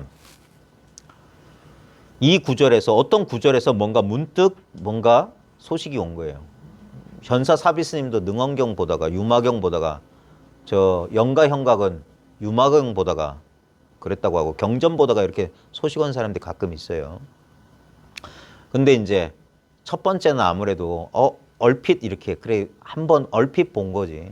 소 궁둥이 보듯이. 이 나중에 이 육조 보조 스님이 덕이본 육조단경 발문을 썼어요. 그 발문 꼭 읽어봐야 됩니다. 왜냐하면 그 보조 스님 육조단경 발문에 보면은 단경에 아주 잘못된 부분이 있어요. 단경에 그 삿된 사람, 잘못된 소견을 가진 사람들이 뭐 한 거라고 해서 아주 중요한 부분이 있습니다. 그 마치 불성을 아트만처럼 생각하는, 그러면 안 돼요. 여기도 뭐예요? 진여자성의 생각을 일으키니, 진여자성이란 게 진여자성이란 어떤 마음이 따로 있다고 하면 그건 안 돼요. 예? 그거는 불교 아닙니다. 그래 조심해야 됩니다. 그래서 우리나라 큰 스님들이나 그런 선문에 보면은 약간 그런 어투나 그런 뉘앙스를 주는 말도 있어 조심해야 됩니다. 그래 이 언어가 독이라는 게 자칫 잘못하면 그래 그런 게 있지, 그 불성이란 게 있지, 이렇게 생각한다고요. 그러면 안 돼요. 보세요. 그래 예를 들면 우리 공부 모임에 이런 게 불성이겠거니 하고 느끼고 있다면 그 속은 거예요. 예. 진짜 아무것도 없다는 말 자꾸 하죠. 진짜 아무것도 없습니다란 말 하는 이유가 그거예요. 근데도 어떤 자기 여러분을 점검해 보라고. 저도 그런 실수를 했으니까 어떤 미묘한 느낌을 그걸 쥐고 있으면서 자기가 그것과 동일시하고 있으면서 그걸 희롱하고 있으면서 그런 거 아니라니까요. 그것마저 놔버리라고 하는 거예요. 그것마저. 그러면 공부하는 사람이 이런다고. 이것마저 놔버리면 아무것도 없는데. 그래 두려워해서 못 논다고. 그게 백척 가는 데서 한 걸음 더 나가는데 못 나가는 거예요. 한동안 거기에 묶여 있어요. 저도 그랬어요. 그러다가 진짜 등골에 식은땀이 확 났다니까. 내가 불교 공부한다면서 불교 아닌 걸 붙잡고 있었구나 하고 등골에 식은땀 난 적이 있어요. 그때 저한테 도움을 줬던 게 육조단경 발문, 그 다음에 서홍 스님의 벽암록 연의에 임재 스님의 소소영령이라고 하는 챕터가 하나 있어요. 서홍 스님 임재록 연의에 소소영령, 많은 사람들이 소소영령하다니까 제가 그 경계를 한번 본 적이 있었거든요. 제가 첫 체험했을 때 눈앞에 의식이 또렷또렷 성성한 거야. 그게 느껴졌거든요. 그러니까 나는 그래 이게 소소 밝고 신령하고 딱 때려 맞춘 거야. 이거지. 아니에요. 그걸 서홍 스님이 소소영령을 사람들이 그렇게 생각하는데 임재 스님의 소소영령 그게 아니다라고 딱 그걸 했거든요. 우리 훈성관 선생님도 그걸 몇 번 법문하셨거든요. 그게 아니라고. 근데 공부 잘못하면 그런 경계가 그래서 그런 경계가 나타나면 안 좋다고 하는 거예요. 속는다고. 왜 탐낼 만한 게 딱 나오거든. 탐심이 딱 발동한다고. 법을 탐한다고. 법마저 버려야 하거늘. 그래 금강경 하는 거예요. 어떤 경계가 아니라고 열심히 말해도 다 속아요. 저도 속았다니까요. 10년을 낭비했다고. 10년을. 10년을 헤맸어요. 그 경계에 대한 그 가래가 그러니까 도노 점수 오랜 시간이 걸리는 거야. 그 경계는 일정하지 않기 때문에 그래서 미진하다는 느낌을 준단 말이에요. 그 경계가 내가 어디에 의지에 있기 때문에 자유롭지 않다는 걸 본능적으로 안단 말이에요. 그래서 나중엔 그래 꾸준히 하다 보면 무슨 수가 생겨. 내가 공부하는 게 아니에요. 나도 모르게 지혜가 돈발한다고. 그게 시절 인연이라. 때가 오면 꽃망울이 터져요. 내가 피우는 게 아니라고. 네? 때가 되면 꽃잎이 벌어져. 근데 그걸 못 참아요. 이게 분별심은. 이건 빨리빨리. 경제성, 효율성 따지는 게 머리이기 때문에. 그래서 머리 믿고 공부하면 안 된다고 하는 거예요. 그래서 우둔한 사람, 무쇠로 만든 사람, 바보 멍충이가 이 공부한다는 거예요. 바보 멍충이. 그리고 이런 것도 좀 조심해야 됩니다. 실제로 하남 스님이 첫 번째 깨달음도 그런 거였거든요. 하남 스님도 경어선사 그 금강경 법문 듣다가 처음에 이 소식을 알았어요. 그러다가 경어선사하고 이제 같이 그때부터 걸망지고 경어선사만 졸졸 따라다녔거든. 그러다가 뭐 가다가 문답하는 게 이 탄원 스님이 기록한 그 일생패거리라고 하는 하남 스님 그 구도기가 남아 있어요. 거기서 이제 그 직연을 깨줘요. 그러면서 이제 계속 공부를 하다가 한 서너 차례 공부 경계가 보면 마지막 네 차례 마지막 그 공부 그 수도하면서 장작불 이렇게 하다가 그 마지막 이제 깨달음을 얻게 되는데 그런 식으로 공부가 계속 나가야 됩니다. 좀 조심해야 돼요. 그런 어떤 경계를 자꾸 도라고 착각한 수가 있습니다. 그 다음에 대정 25년 을사 25세 때 처음 육조단경 보고 깨달았잖아요. 이때가 28세 때예요. 3년 지났어요. 3년. 지나면서 하가산에 논을 때 요 경북 예천이라고 돼 있어요. 보문사에 머물렀다. 대장경을 읽다가 이장자의 화엄론을 얻어 거듭 심심을 내었다. 이치를 찾아내 드러내고 숨은 것을 찾아 그 의미를 씻고 씹어 정수를 맛보아 이전의 알미 점점 밝아졌다. 그러니까 이게 공부가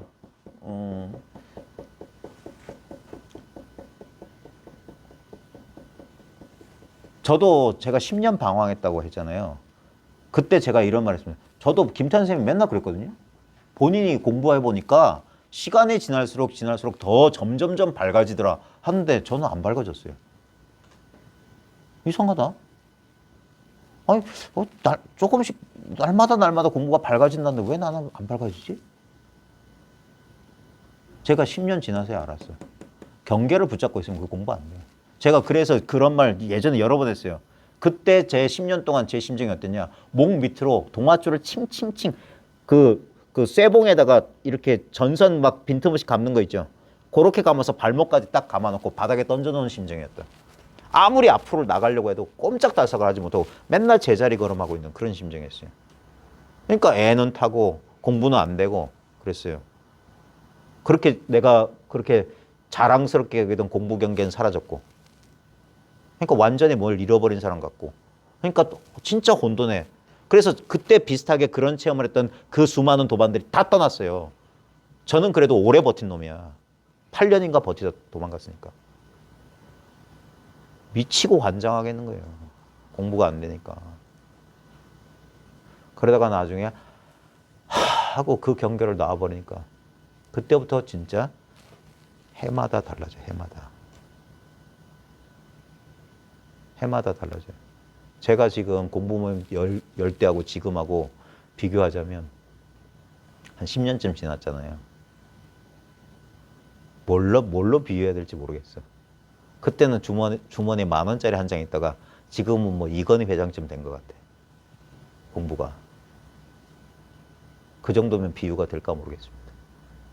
근데 10년 동안은 맨날 10,000원밖에 없었어. 아니 10,000원이 뭐야. 1,000원짜리로 변해 있었지. 근데 그렇게 돼요. 근데 이 사람이 3년 동안 여기는 생략돼 있는데 화엄론 절효서라고 하는 이분이 이통현 장자의 그 신화엄론이라는 거 있거든요.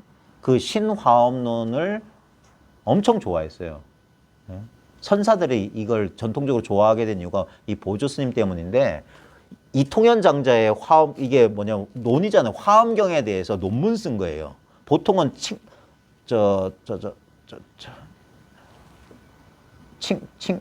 칭량? 뭐지? 중국의 유명한 화엄 사람 누구? 칭량해소인가? 청량. 청량의 소를 보는데 근데 선사들은 이 통현장자 소를 봐요. 이 논소를. 왜냐면 이게 선돌이거든. 이전에 알미 점점 밝아졌다. 이에 마음을 원돈의 관문에 가라앉혔으니 그 또한 마락들의 미혹함을 인도하여 집어치고 여기는 간단하게 설명되어 있는데 그 화엄론 절효서에는 그 화엄론 절효가 뭐냐면 이통현 잠자의 화엄론을 한문책 4권으로 줄인 거야. 40권인가 그렇대요. 그 이통현 잠자의 신화엄론이 지금 타너 스님이 쓴 신화엄경 합론이란 그 어마어마한 책이 있거든요. 책값 250만 원 되고. 예. 예.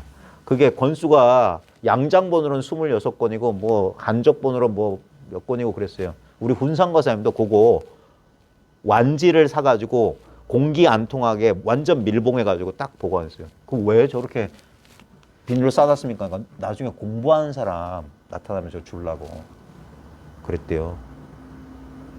지금 그 책 어디 갔나 몰라. 무심선언에 있나 모르겠다. 그래, 그게 이제 청량의 소하고 그 이통현 장제의 신화엄론하고 화엄경 원본하고를 타너 스님 혼자 번역한 거라고 하잖아요. 예, 동양에서 아무도 그 일을 못했는데 우리말로 이제 번역한 거죠. 근데 양이 많은데 그걸 줄인 게 화엄론 저료예요. 근데 국내 번역본이 없어. 예. 신화엄론도 없어요. 동국역경원에서 한글 대장경이 있어. 인터넷으로는 볼 수 있어요. 책은 못 구해 이제. 인터넷으로는 동국역경원의 디지털 아카이브 들어가면 치면 나오는데 안 좋아요. 화면으로 보기엔 좀 안 좋아. 다시 재번역했으면 좋겠고, 그 다음에 우리나라 번역이 문제예요. 읽어도 번역문 읽어도 뭔 말인지 몰라. 다음 2년을 기다려야 돼요. 거기에 보면 그 28살 때 이 사람이 그런 의문을 가졌대요. 그러니까 이걸 자기가 체험한 다음에 이게 맞나 틀리나 자기 의심이 생겨요. 그러면서 그 당시에 선종과 교종이 서로 다퉜거든요. 서로 니 잘났다 내 잘났다 다투니까 자기는 이제 선사니까 선의 깨달음이 교회에서는 그럼 어떻게 하는지 궁금해서 이제 교종 사찰을 찾아간 거라.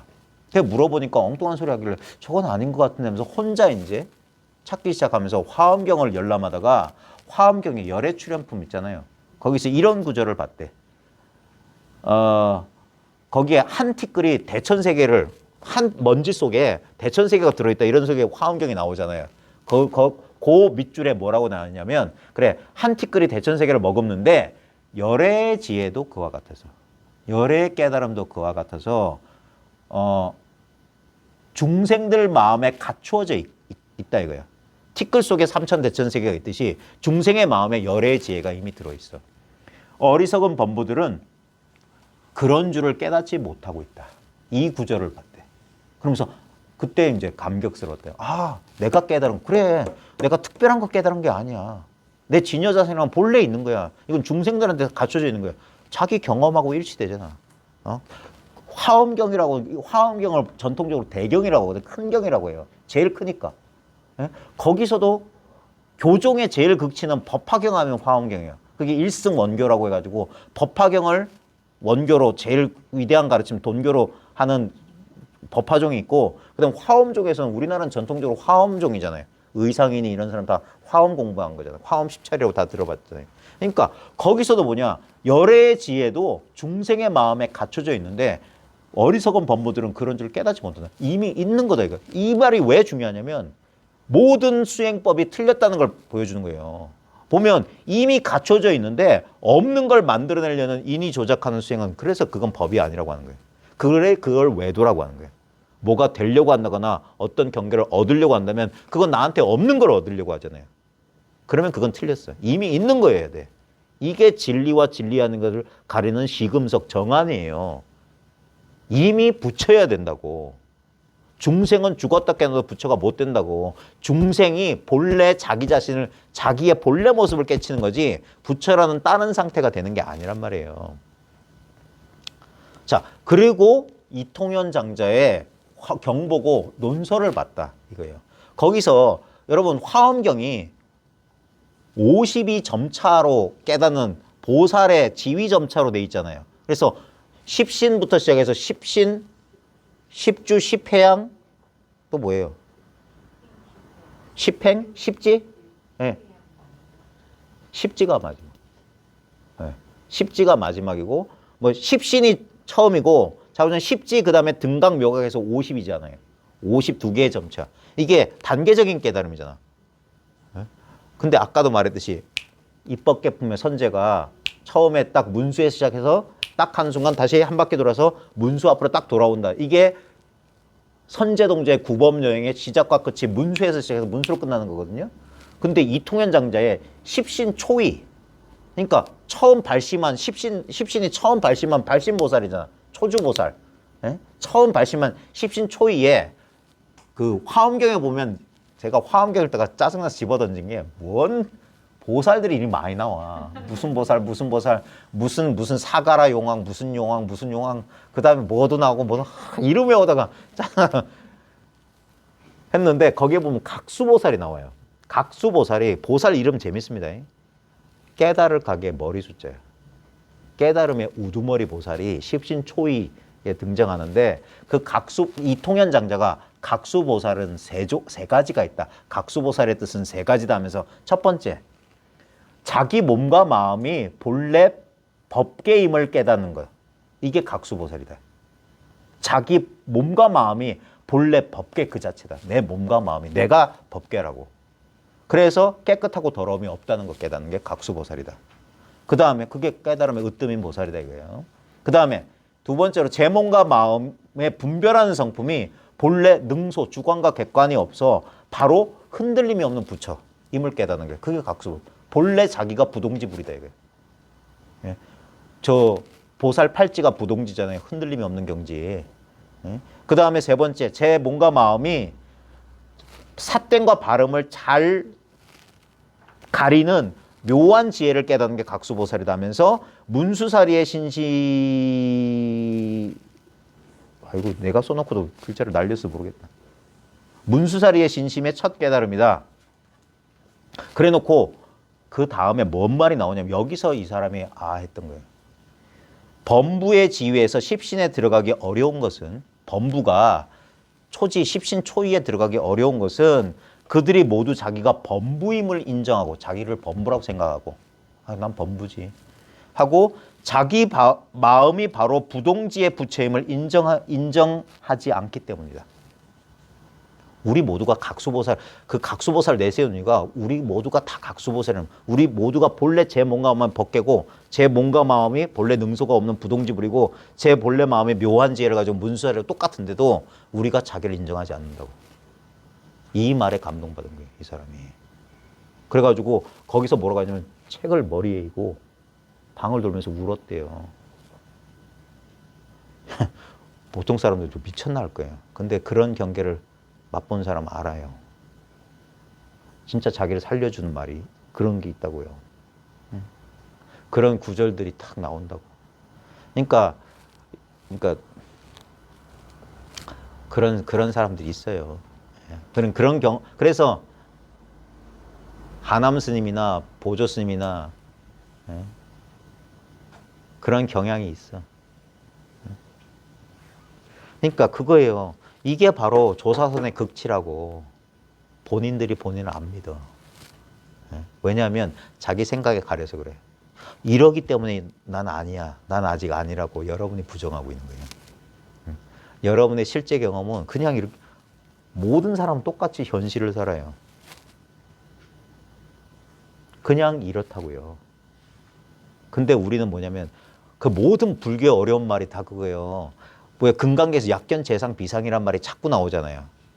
일체유법, 염호왕피, 여러영정, 응적, 여시관 잘 보라. 그게 정견을 가지라는 소리거든. 정견을 가지는 소리거든. 근데 우리가 정견을 가지지 못해요. 왜? 사견을 가지고 있어.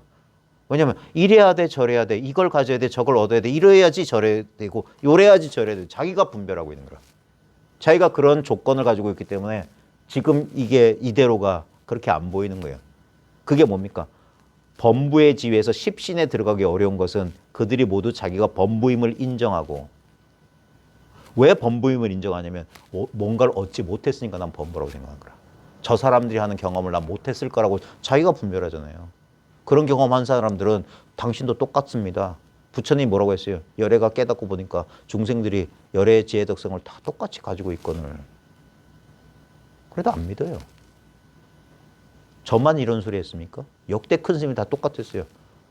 사람마다 다 이 성품을 모두 모자람 없이 갖추고 있다. 근데도 본인들이 안 믿잖아요. 에이, 그러잖아요. 내가 어디 있단 소리야? 어디에 그런 게 있단 소리야? 안 믿어요. 그래서 화엄경이 선하고 맞나요. 예. 교회 극치. 예. 그러니까 초발심시 변정각이란 말이 그게 처음 발심했을 때가 곧 바른 정각을 성취할 때다. 왜냐면 아까 말했잖아요. 본래 이 마음은 달라질 수가 없어요. 달라질 수 있다면 그건 한계 지어진 거예요. 모양을 가진 거야. 한계가 없는 거, 불이라고 하는 건 모양이 없고 한계가 없는 건, 그러니까 있다 없다. 중도는 뭐냐면 어떤 대상일 리가 없어요. 고락 중도, 유무 중도라고 하는 건 뭐냐면 있다 없다 나눌 수 있다면 대상만 있다커니 없다커니 할 수 있어요. 근데 이 전체라고 하는 거, 이것도 조심해야 됩니다. 말은 전체라고 하지만 전체는 알 수 있으면 전체가 아니잖아요. 내가 전체를 알았다면 어떻게 돼요? 전체 바깥에 아는 놈이 따로 있으니까 전체가 아니지. 그러니까 다만 알지 못하는 줄 아는 거예요. 진짜 깨달음의 체험은 절대 체험이 안 된다 이거예요. 절대 느낄 수 없다 이거예요. 그게 그래서 상수 멸진을 말한 게 그거라니까. 느낌이 소멸돼야 된다니까. 어떤 느낌도 있으면 그건 깨달음 아니라니까. 어떤 생각이 있으면 그건 깨달음이 아니에요. 아무 지견도 없고 아무 느낌도 없어. 그러니까 중생이 몰라보는 거예요. 그래서 중생의 무명 그대로가 깨달음이라고 하는 거야. 중생의 그 무지몽매 그대로가 깨달음이지 다른 깨달음 없다 소리예요. 그러니까 얻을 바 없다라고 하는 거예요. 네? 대승불교가 이렇게 합리적으로 쫙 돼 있다고. 네? 근데 중생이 믿을 수가 없죠. 아무것도 얻을 거 없으면 왜 공부하냐. 뭐 달라지는 게 없으면 공부해서 뭐하냐. 전부 뭘 소득심을 내고 자기를 기준으로 하는 거야. 이 무지몽매한 인간들이. 여기서 이 가족 부대를 못 내려놓는 거예요. 예? 3개가 불타는 집이고 이 가족 부대는 언젠가 썩어 문드러 터질 건데, 예? 이 불안정한 걸 자기라고 믿고 있으니 어찌 만족을 얻겠습니까? 그러니까 백척간도에서 한 걸음 더 나가고 허공에다 몸을 던지라는 거예요. 예? 아무것도 붙잡지 말아봐라.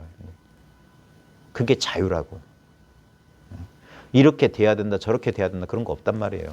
이래도 괜찮다 저래도 괜찮다라고. 그러니까 자기가 범부임을 인정하고 자기 마음의 부동지, 이게 마지막 관문이에요. 이거 잘 나중에 구해서 한번 잘 보시고 그 전신법에 잘 보세요. 진짜 선문의 골수더라. 그 이상의 가르침은 있을 수가 없어. 직하의 무심이면 바로 구경의 깨달음이다.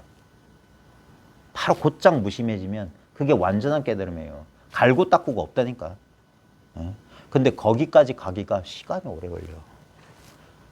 선제동자가 그 산 넘고 물 넘어서 여러 성에 여러 선직을 찾아내는 그 수고와 노력이 없다고 할 수가 없어요. 그게 현상의 일이라.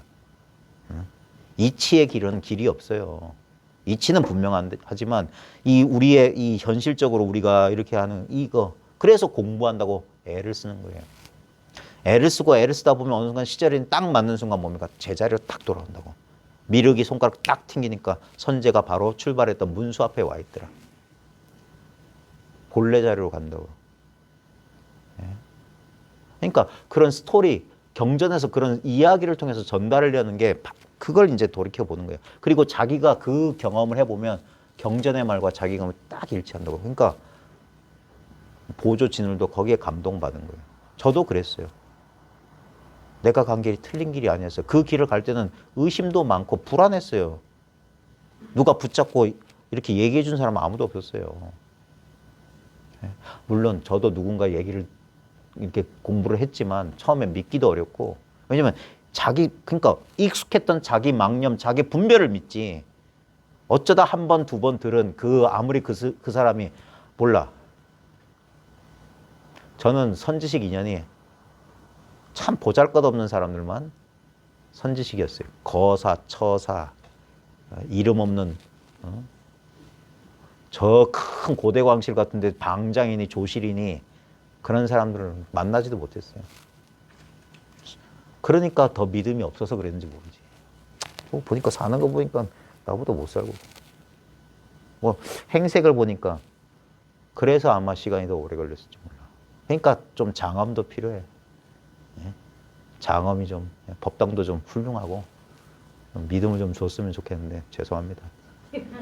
수배자 명단에 딱 오르면 좋은 얼굴을. 그 다음에 마지막 승한 4년 무오년 1998년 봐요. 85년 28살이었으니까 98년이면 몇 살이에요? 5년 13년 지났잖아. 그러니까 41살이지. 그죠? 그러니까 25세에서 16년 딱 지난 거예요. 제가 통계 다 내봤다니까. 10년에서 15년 사이에요. 한 번 이거 통하고 10년, 15년은 걸리더라. 대부분 다 그래. 중국 선수들 그리고 대부분 젊은 나이에 깨쳐요. 젊은 나이에 깨쳐. 그리고 한 40, 50 전후에 이제 더 이상 없구나 해요. 그 다음에 이제 교화한단 말이에요. 임제도 그랬어요. 임제도 40쯤에 황병 문화를 떠나고 임제도 50 무렵에 죽었어요. 일찍 죽었어. 10몇 년 교화하다가 갔어. 그러니까 오래 사는 것도 중요해. 공부하려면 오래 살아야 돼. 부처님 봐요. 그 당시에 80세까지 사셨으니 그러니까 그분이 왕자 출신에 그러니까 왕자 교육 받았을 거 아닙니까? 29살에 집 나갔으니까 그때까지 그 왕위를 물려봐 아무리 카필라국이 별 벌려면 도시국가를 할지라도 하다못해 뭐 동네 이장도 애들 학원 보내고 그러는데 정반왕이 가만뒀겠어요? 네? 그러니까 그런 빼어난 그 시대에 그나마 엘리트였겠지. 건강하고 잘생기고 학식도 있고 그러니까 자기가 깨친 다음에 여러 방편이 그러니까 모든 계층을 아우를 수 있는 그런 방편을 썼겠지.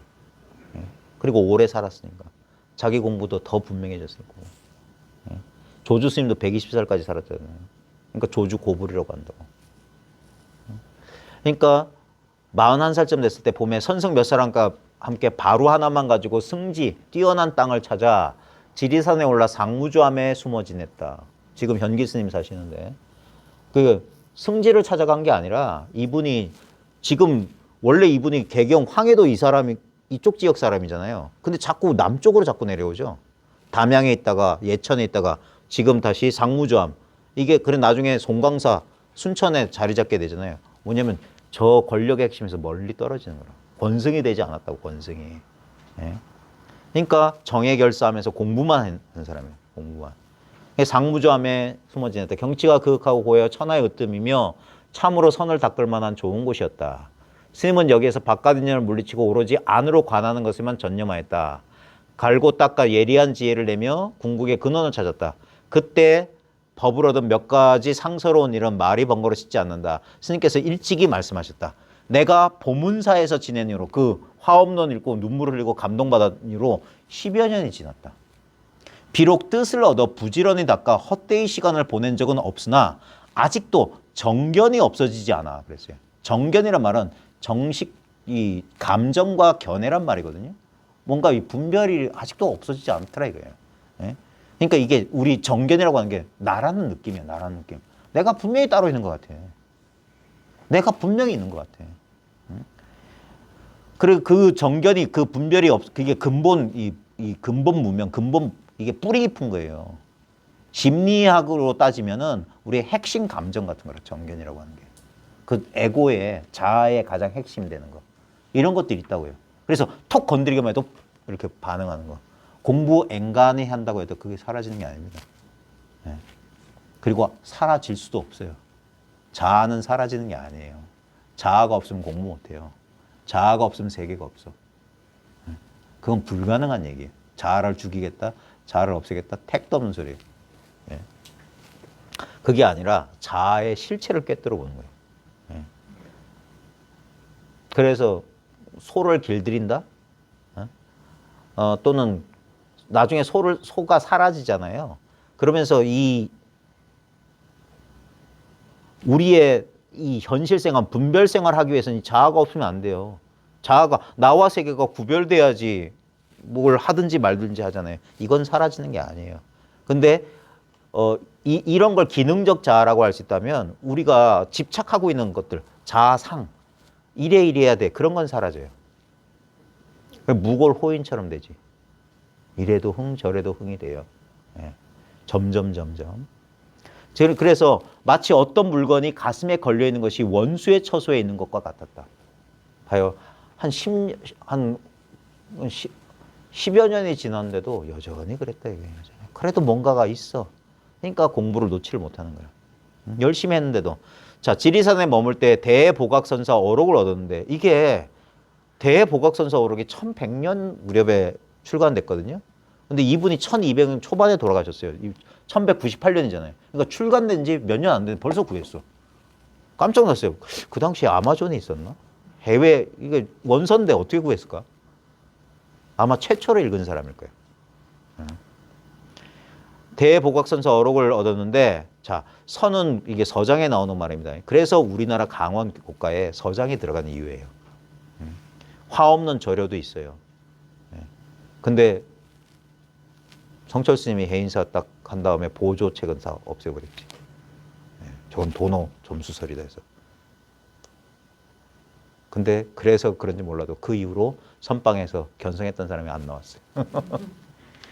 선은 고요한 곳에도 있지 않고 이렇게 말해요. 어떤 분들은 예전에는 잘못 깨닫고도 견성했던 소리쳤는데 성철 스님의 그 오매이려설이 딱 나온 이후로는 그런 가짜 도인들은 사라졌다. 근데 저 벼룩 무서워서 초가상간 다 태운 꼴이 됐어요. 어떻게 돼야 화두가 자나깨나 여일해가지고 어떻게 돼야만 깨달음이란 그런 것 때문에 어떤 조사도 그런 말 한 사람 없습니다. 예? 그거 확인해 보세요. 아는 사람은 다 알아요. 전문가들은 다 아는데 무서워서 말을 못해. 무서워서 말을 못할 뿐이에요. 어떤 조사도 오매이려가 잠속에서도 화두 들린다 그런 소리 하는 거 아니에요. 그럼 그건 자는 게 아니에요. 예?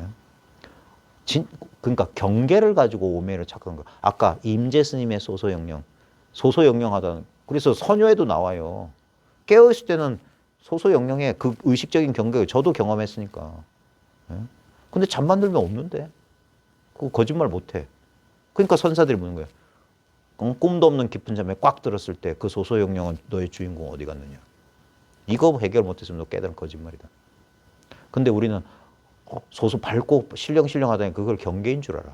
그건 뭐냐면 법을 체험하지 못한 사람은 경계로밖에 몰라요. 왜? 재상 비상이 안 됐기 때문에. 모양만 볼 줄 아는 눈에는 이 모양 없는 걸 볼 수 있어야 돼. 모양 없는 걸 본 사람은 오매이려가 뭔지 안다고요. 본성이 동정의 오매의 몽각의 본래 이려한 거예요. 생사의 본래 이려한 거예요. 근데 좌우지간 어쨌거나 봐요. 선은 고요한 곳에도 있지 않고 또 시끄러운 곳에도 있지 않으면 날마다 반연에 응하는 곳에도 있지 않고 생각하고 분별하는 곳에도 있지 않다. 이 말은 뭐냐? 싹 경계를 쓸어버린 거예요. 어떤 경계도 아니다. 그러면 이렇게 돼요. 그럼 뭐 아무것도 뭐 잡을 게 없네 이렇게 된 거예요. 근데 요게 이제 죽이는 소리야. 처음에 싹 죽여버린다고. 완전히 죽여버려. 그 다음에 살려요. 그러나 가장 하지 말아야 할 것은 고요한 것이나 시끄러운 것이나 날마다 반연에 응하는 것이나 생각하고 분별한 것을 버리고 또 다른 찾는. 그러면 여기에 없다고 하니까 그거 제외하고 딴 거 그거 아니다. 그러니까 죽이고 살리고 하는 거예요. 이게 선법문이라. 고요한 데도 있지 않고 그러니까 고요해야만 선 아니다 이거야. 시끄러워도 선 아니다. 반연에 응하고 보고 듣고 느끼고 그거 선 아니야. 생각 분별한 그거 거기에도 있지 않아. 하지만 그걸 떠나서 따로 없다 이거. 바로 고요한 그 자리, 시끄러운 그 자리, 반연에 응하고 사람들과 대인 접합, 말하고 이야기하고 똥 싸고 밥 먹고 그 다음에 막 분별을 쓰고 장사하면서 계산 막 하는 그 순간을 버리고 참고하지 말았나. 바로 모두가 그거다 이거. 어디도 아니지만 all or nothing이라고. 색공이 둘이 하는 이치를 말한 거예요.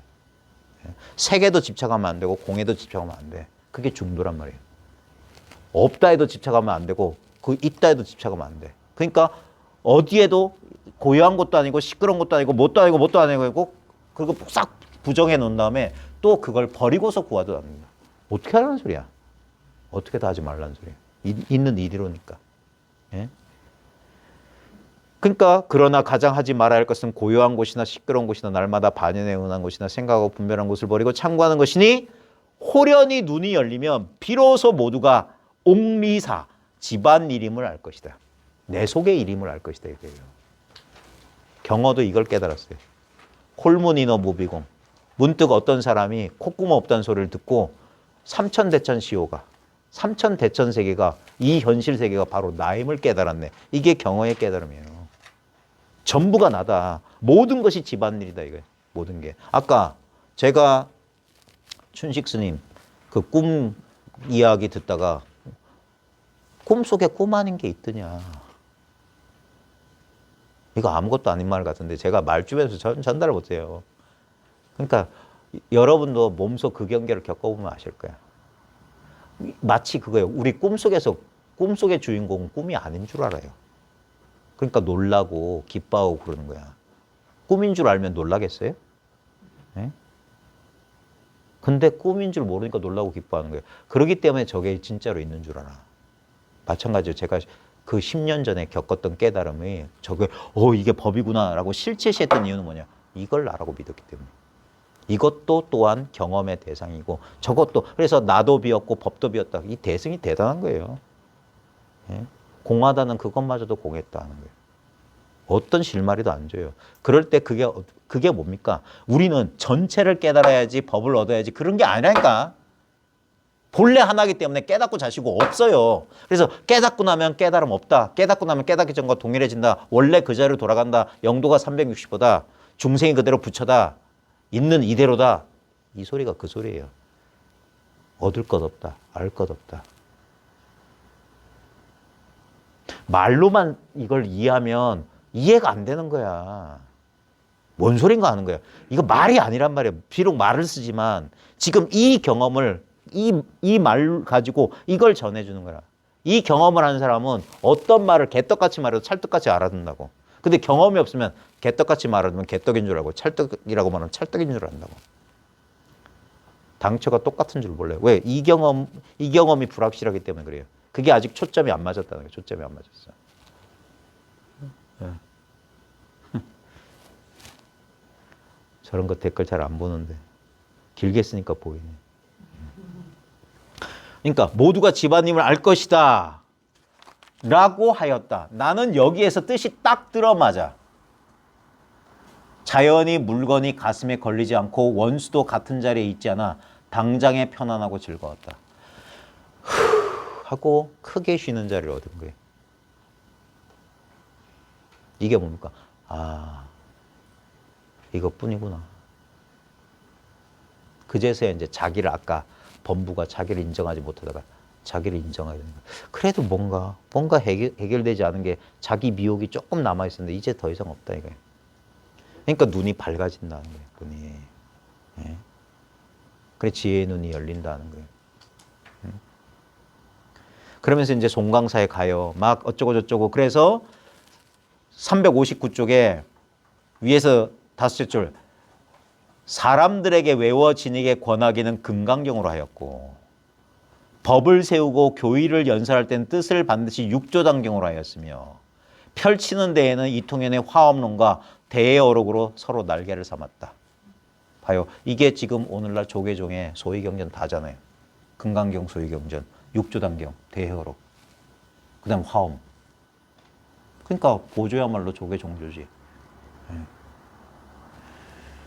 그 다음 다 건너뛰고 그러다가 이제 이분이 열반하셔요.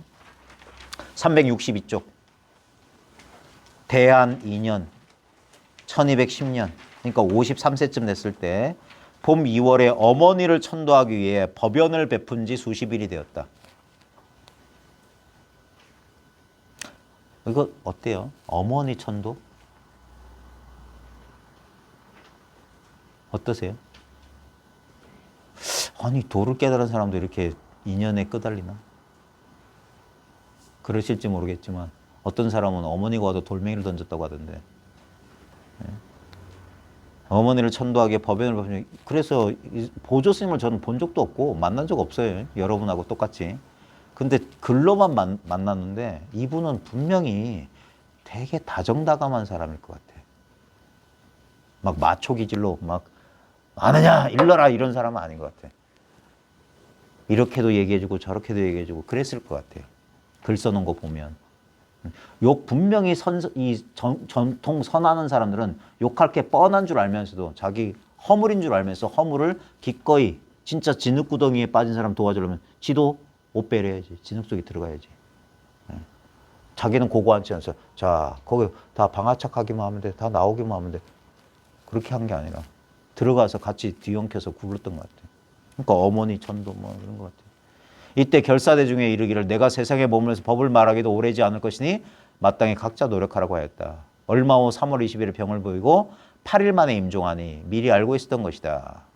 그 다음에 입적하기 하루 전날 저녁에 욕실에 나가 목욕하실 때 시자가 임종계를 청하고 이내 질문했더니 스님이 조용히 대답하였다.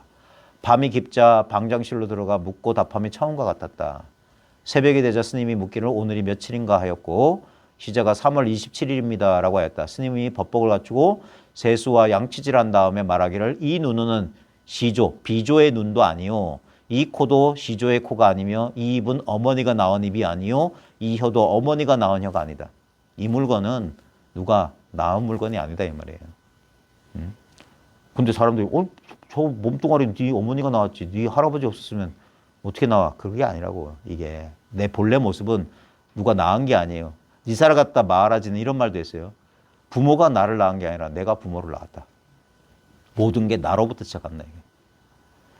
덕고를 쳐서 대중을 모이게 하고 육한장을 짓고 선법당에 걸어가 향을 피우고 자리에 오르니 평소의 위와 같았다.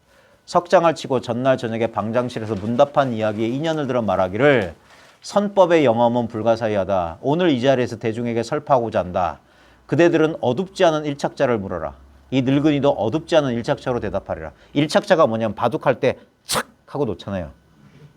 그래서 분명한 한 수를 물어라. 그럼 나도 분명한 이걸 말할 테다 이거예요. 좌우를 돌아보곤 손으로 육한장을 만지면서 이르기를 산승의 목숨이 모두 그대들의 손 안에 있다. 한번 그대들에게 맡길 터이니 가로 끌든지 거꾸로 끌든지 힘이 있는 사람은 나와보라. 내 목숨이 당신들한테 있다 이거예요. 왜냐하면 법은 여러분한테 있는 거지 부처한테 있는 게 아니에요. 여러분이 부처를 살리고 죽이는 사람이라니까. 하면서 곧 발을 뻗어 법상에 걸터 앉아 묻는 대로 대답하는데 말은 법답고 뜻도 자세하였으며 언변에 걸림이 없었다. 자세한 것은 어쩌고 임종기와 같다. 마지막으로 어떤 스님 묻기를 옛날 비아리에서 유마거서가 병을 보인 것과 오늘 조계에서 모구자께서 병 드신 것이 같은지 다른지 알지 못하겠습니다 라고 하였다. 스님이 말하기를 그대는 각고 다름만 배워왔느냐 라고 하였다. 이게 어디서 배운 소리 아는 소리 한다 이 소리예요. 이어서 주장자를 들어올려. 그러니까 쓸데없는 질문하니까 그런 거예요. 주장자를 들어 몇 번 내리치고 말하기를 천 가지 만 가지가 모두 이 속에 있다. 지금 소리 속에 있다는 소리가 아닙니다. 이 속에 있다고요. 소리가 울려 퍼지는 이게 여러분의 법신이라고. 이것밖에 없다고요. 법신 충만 어법계. 부처님의 몸이 이 우주에 충만하다고. 이 허공이 여러분의 마음이에요. 꿈속에 꿈 아닌 게 없듯이 모든 경험 세계, 이게 그래서 법계고 이게 여러분 마음이에요. 내 마음속에 나라는 이 가죽 부대도 있고 내 세계라는 시공간도 있는 거라. 이거를 내가 꾸는 꿈이라고. 일체유의법 여몽안포영 여러영여정 은정여시거라. 하고는 그대로 주장제를 잡고 법상에 걸터 앉아 움직이지 않았으니 그대로 가신 것이다.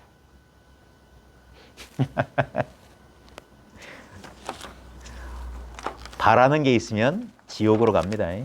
370조 마지막 빨리 마무리하고 끝낼게요. 2분 남았네.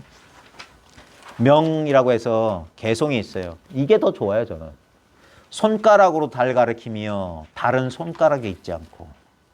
지금 이제까지 여기 있던 모든 글들이 손가락이라고. 손가락. 달은 여기에 있지 않아요. 말로 법설하며 법은 말에 있지 않도다. 그러니까 주장자를 치고 말이 아니라고요. 삼승의 모든 경로는요 근기의 차별이다. 삼승의 경로는 차별 근기를 위한 방편이다 이 말이에요. 경절 길을 끊고 바로 들어가며 한 문이 있을 뿐이다. 바로 이 문이 있을 뿐이다. 이 문이. 석가모니께서 꽃 보이시며 가섭이 활짝 웃었고 달마가 벽 향하며 해가가 팔을 끊었도다. 마음이 마음 전함이 둘 아니요. 그러니까 전하는 마음과 전해받는 마음 둘 아니라고. 그 마음 한 마음밖에 없다 소리예요. 법으로 법주미 이치가 다지런다. 어? 법을 그러니까 주는 것도 법이요, 받는 것도 법이요, 주고받은 것도 법이야. 법밖에 없다 이 소리야. 그러면 준 적도 없고 받은 적도 없고 주고받은 물건도 없는 거예요. 삼륜이 본래 청정하다 이거예요. 그런 일 없다 이거예요. 찬바람은 다하지 않으니 어느 시대인들 사람이 없으리요. 이 찬바람 도거든요. 도는 끝이 없어.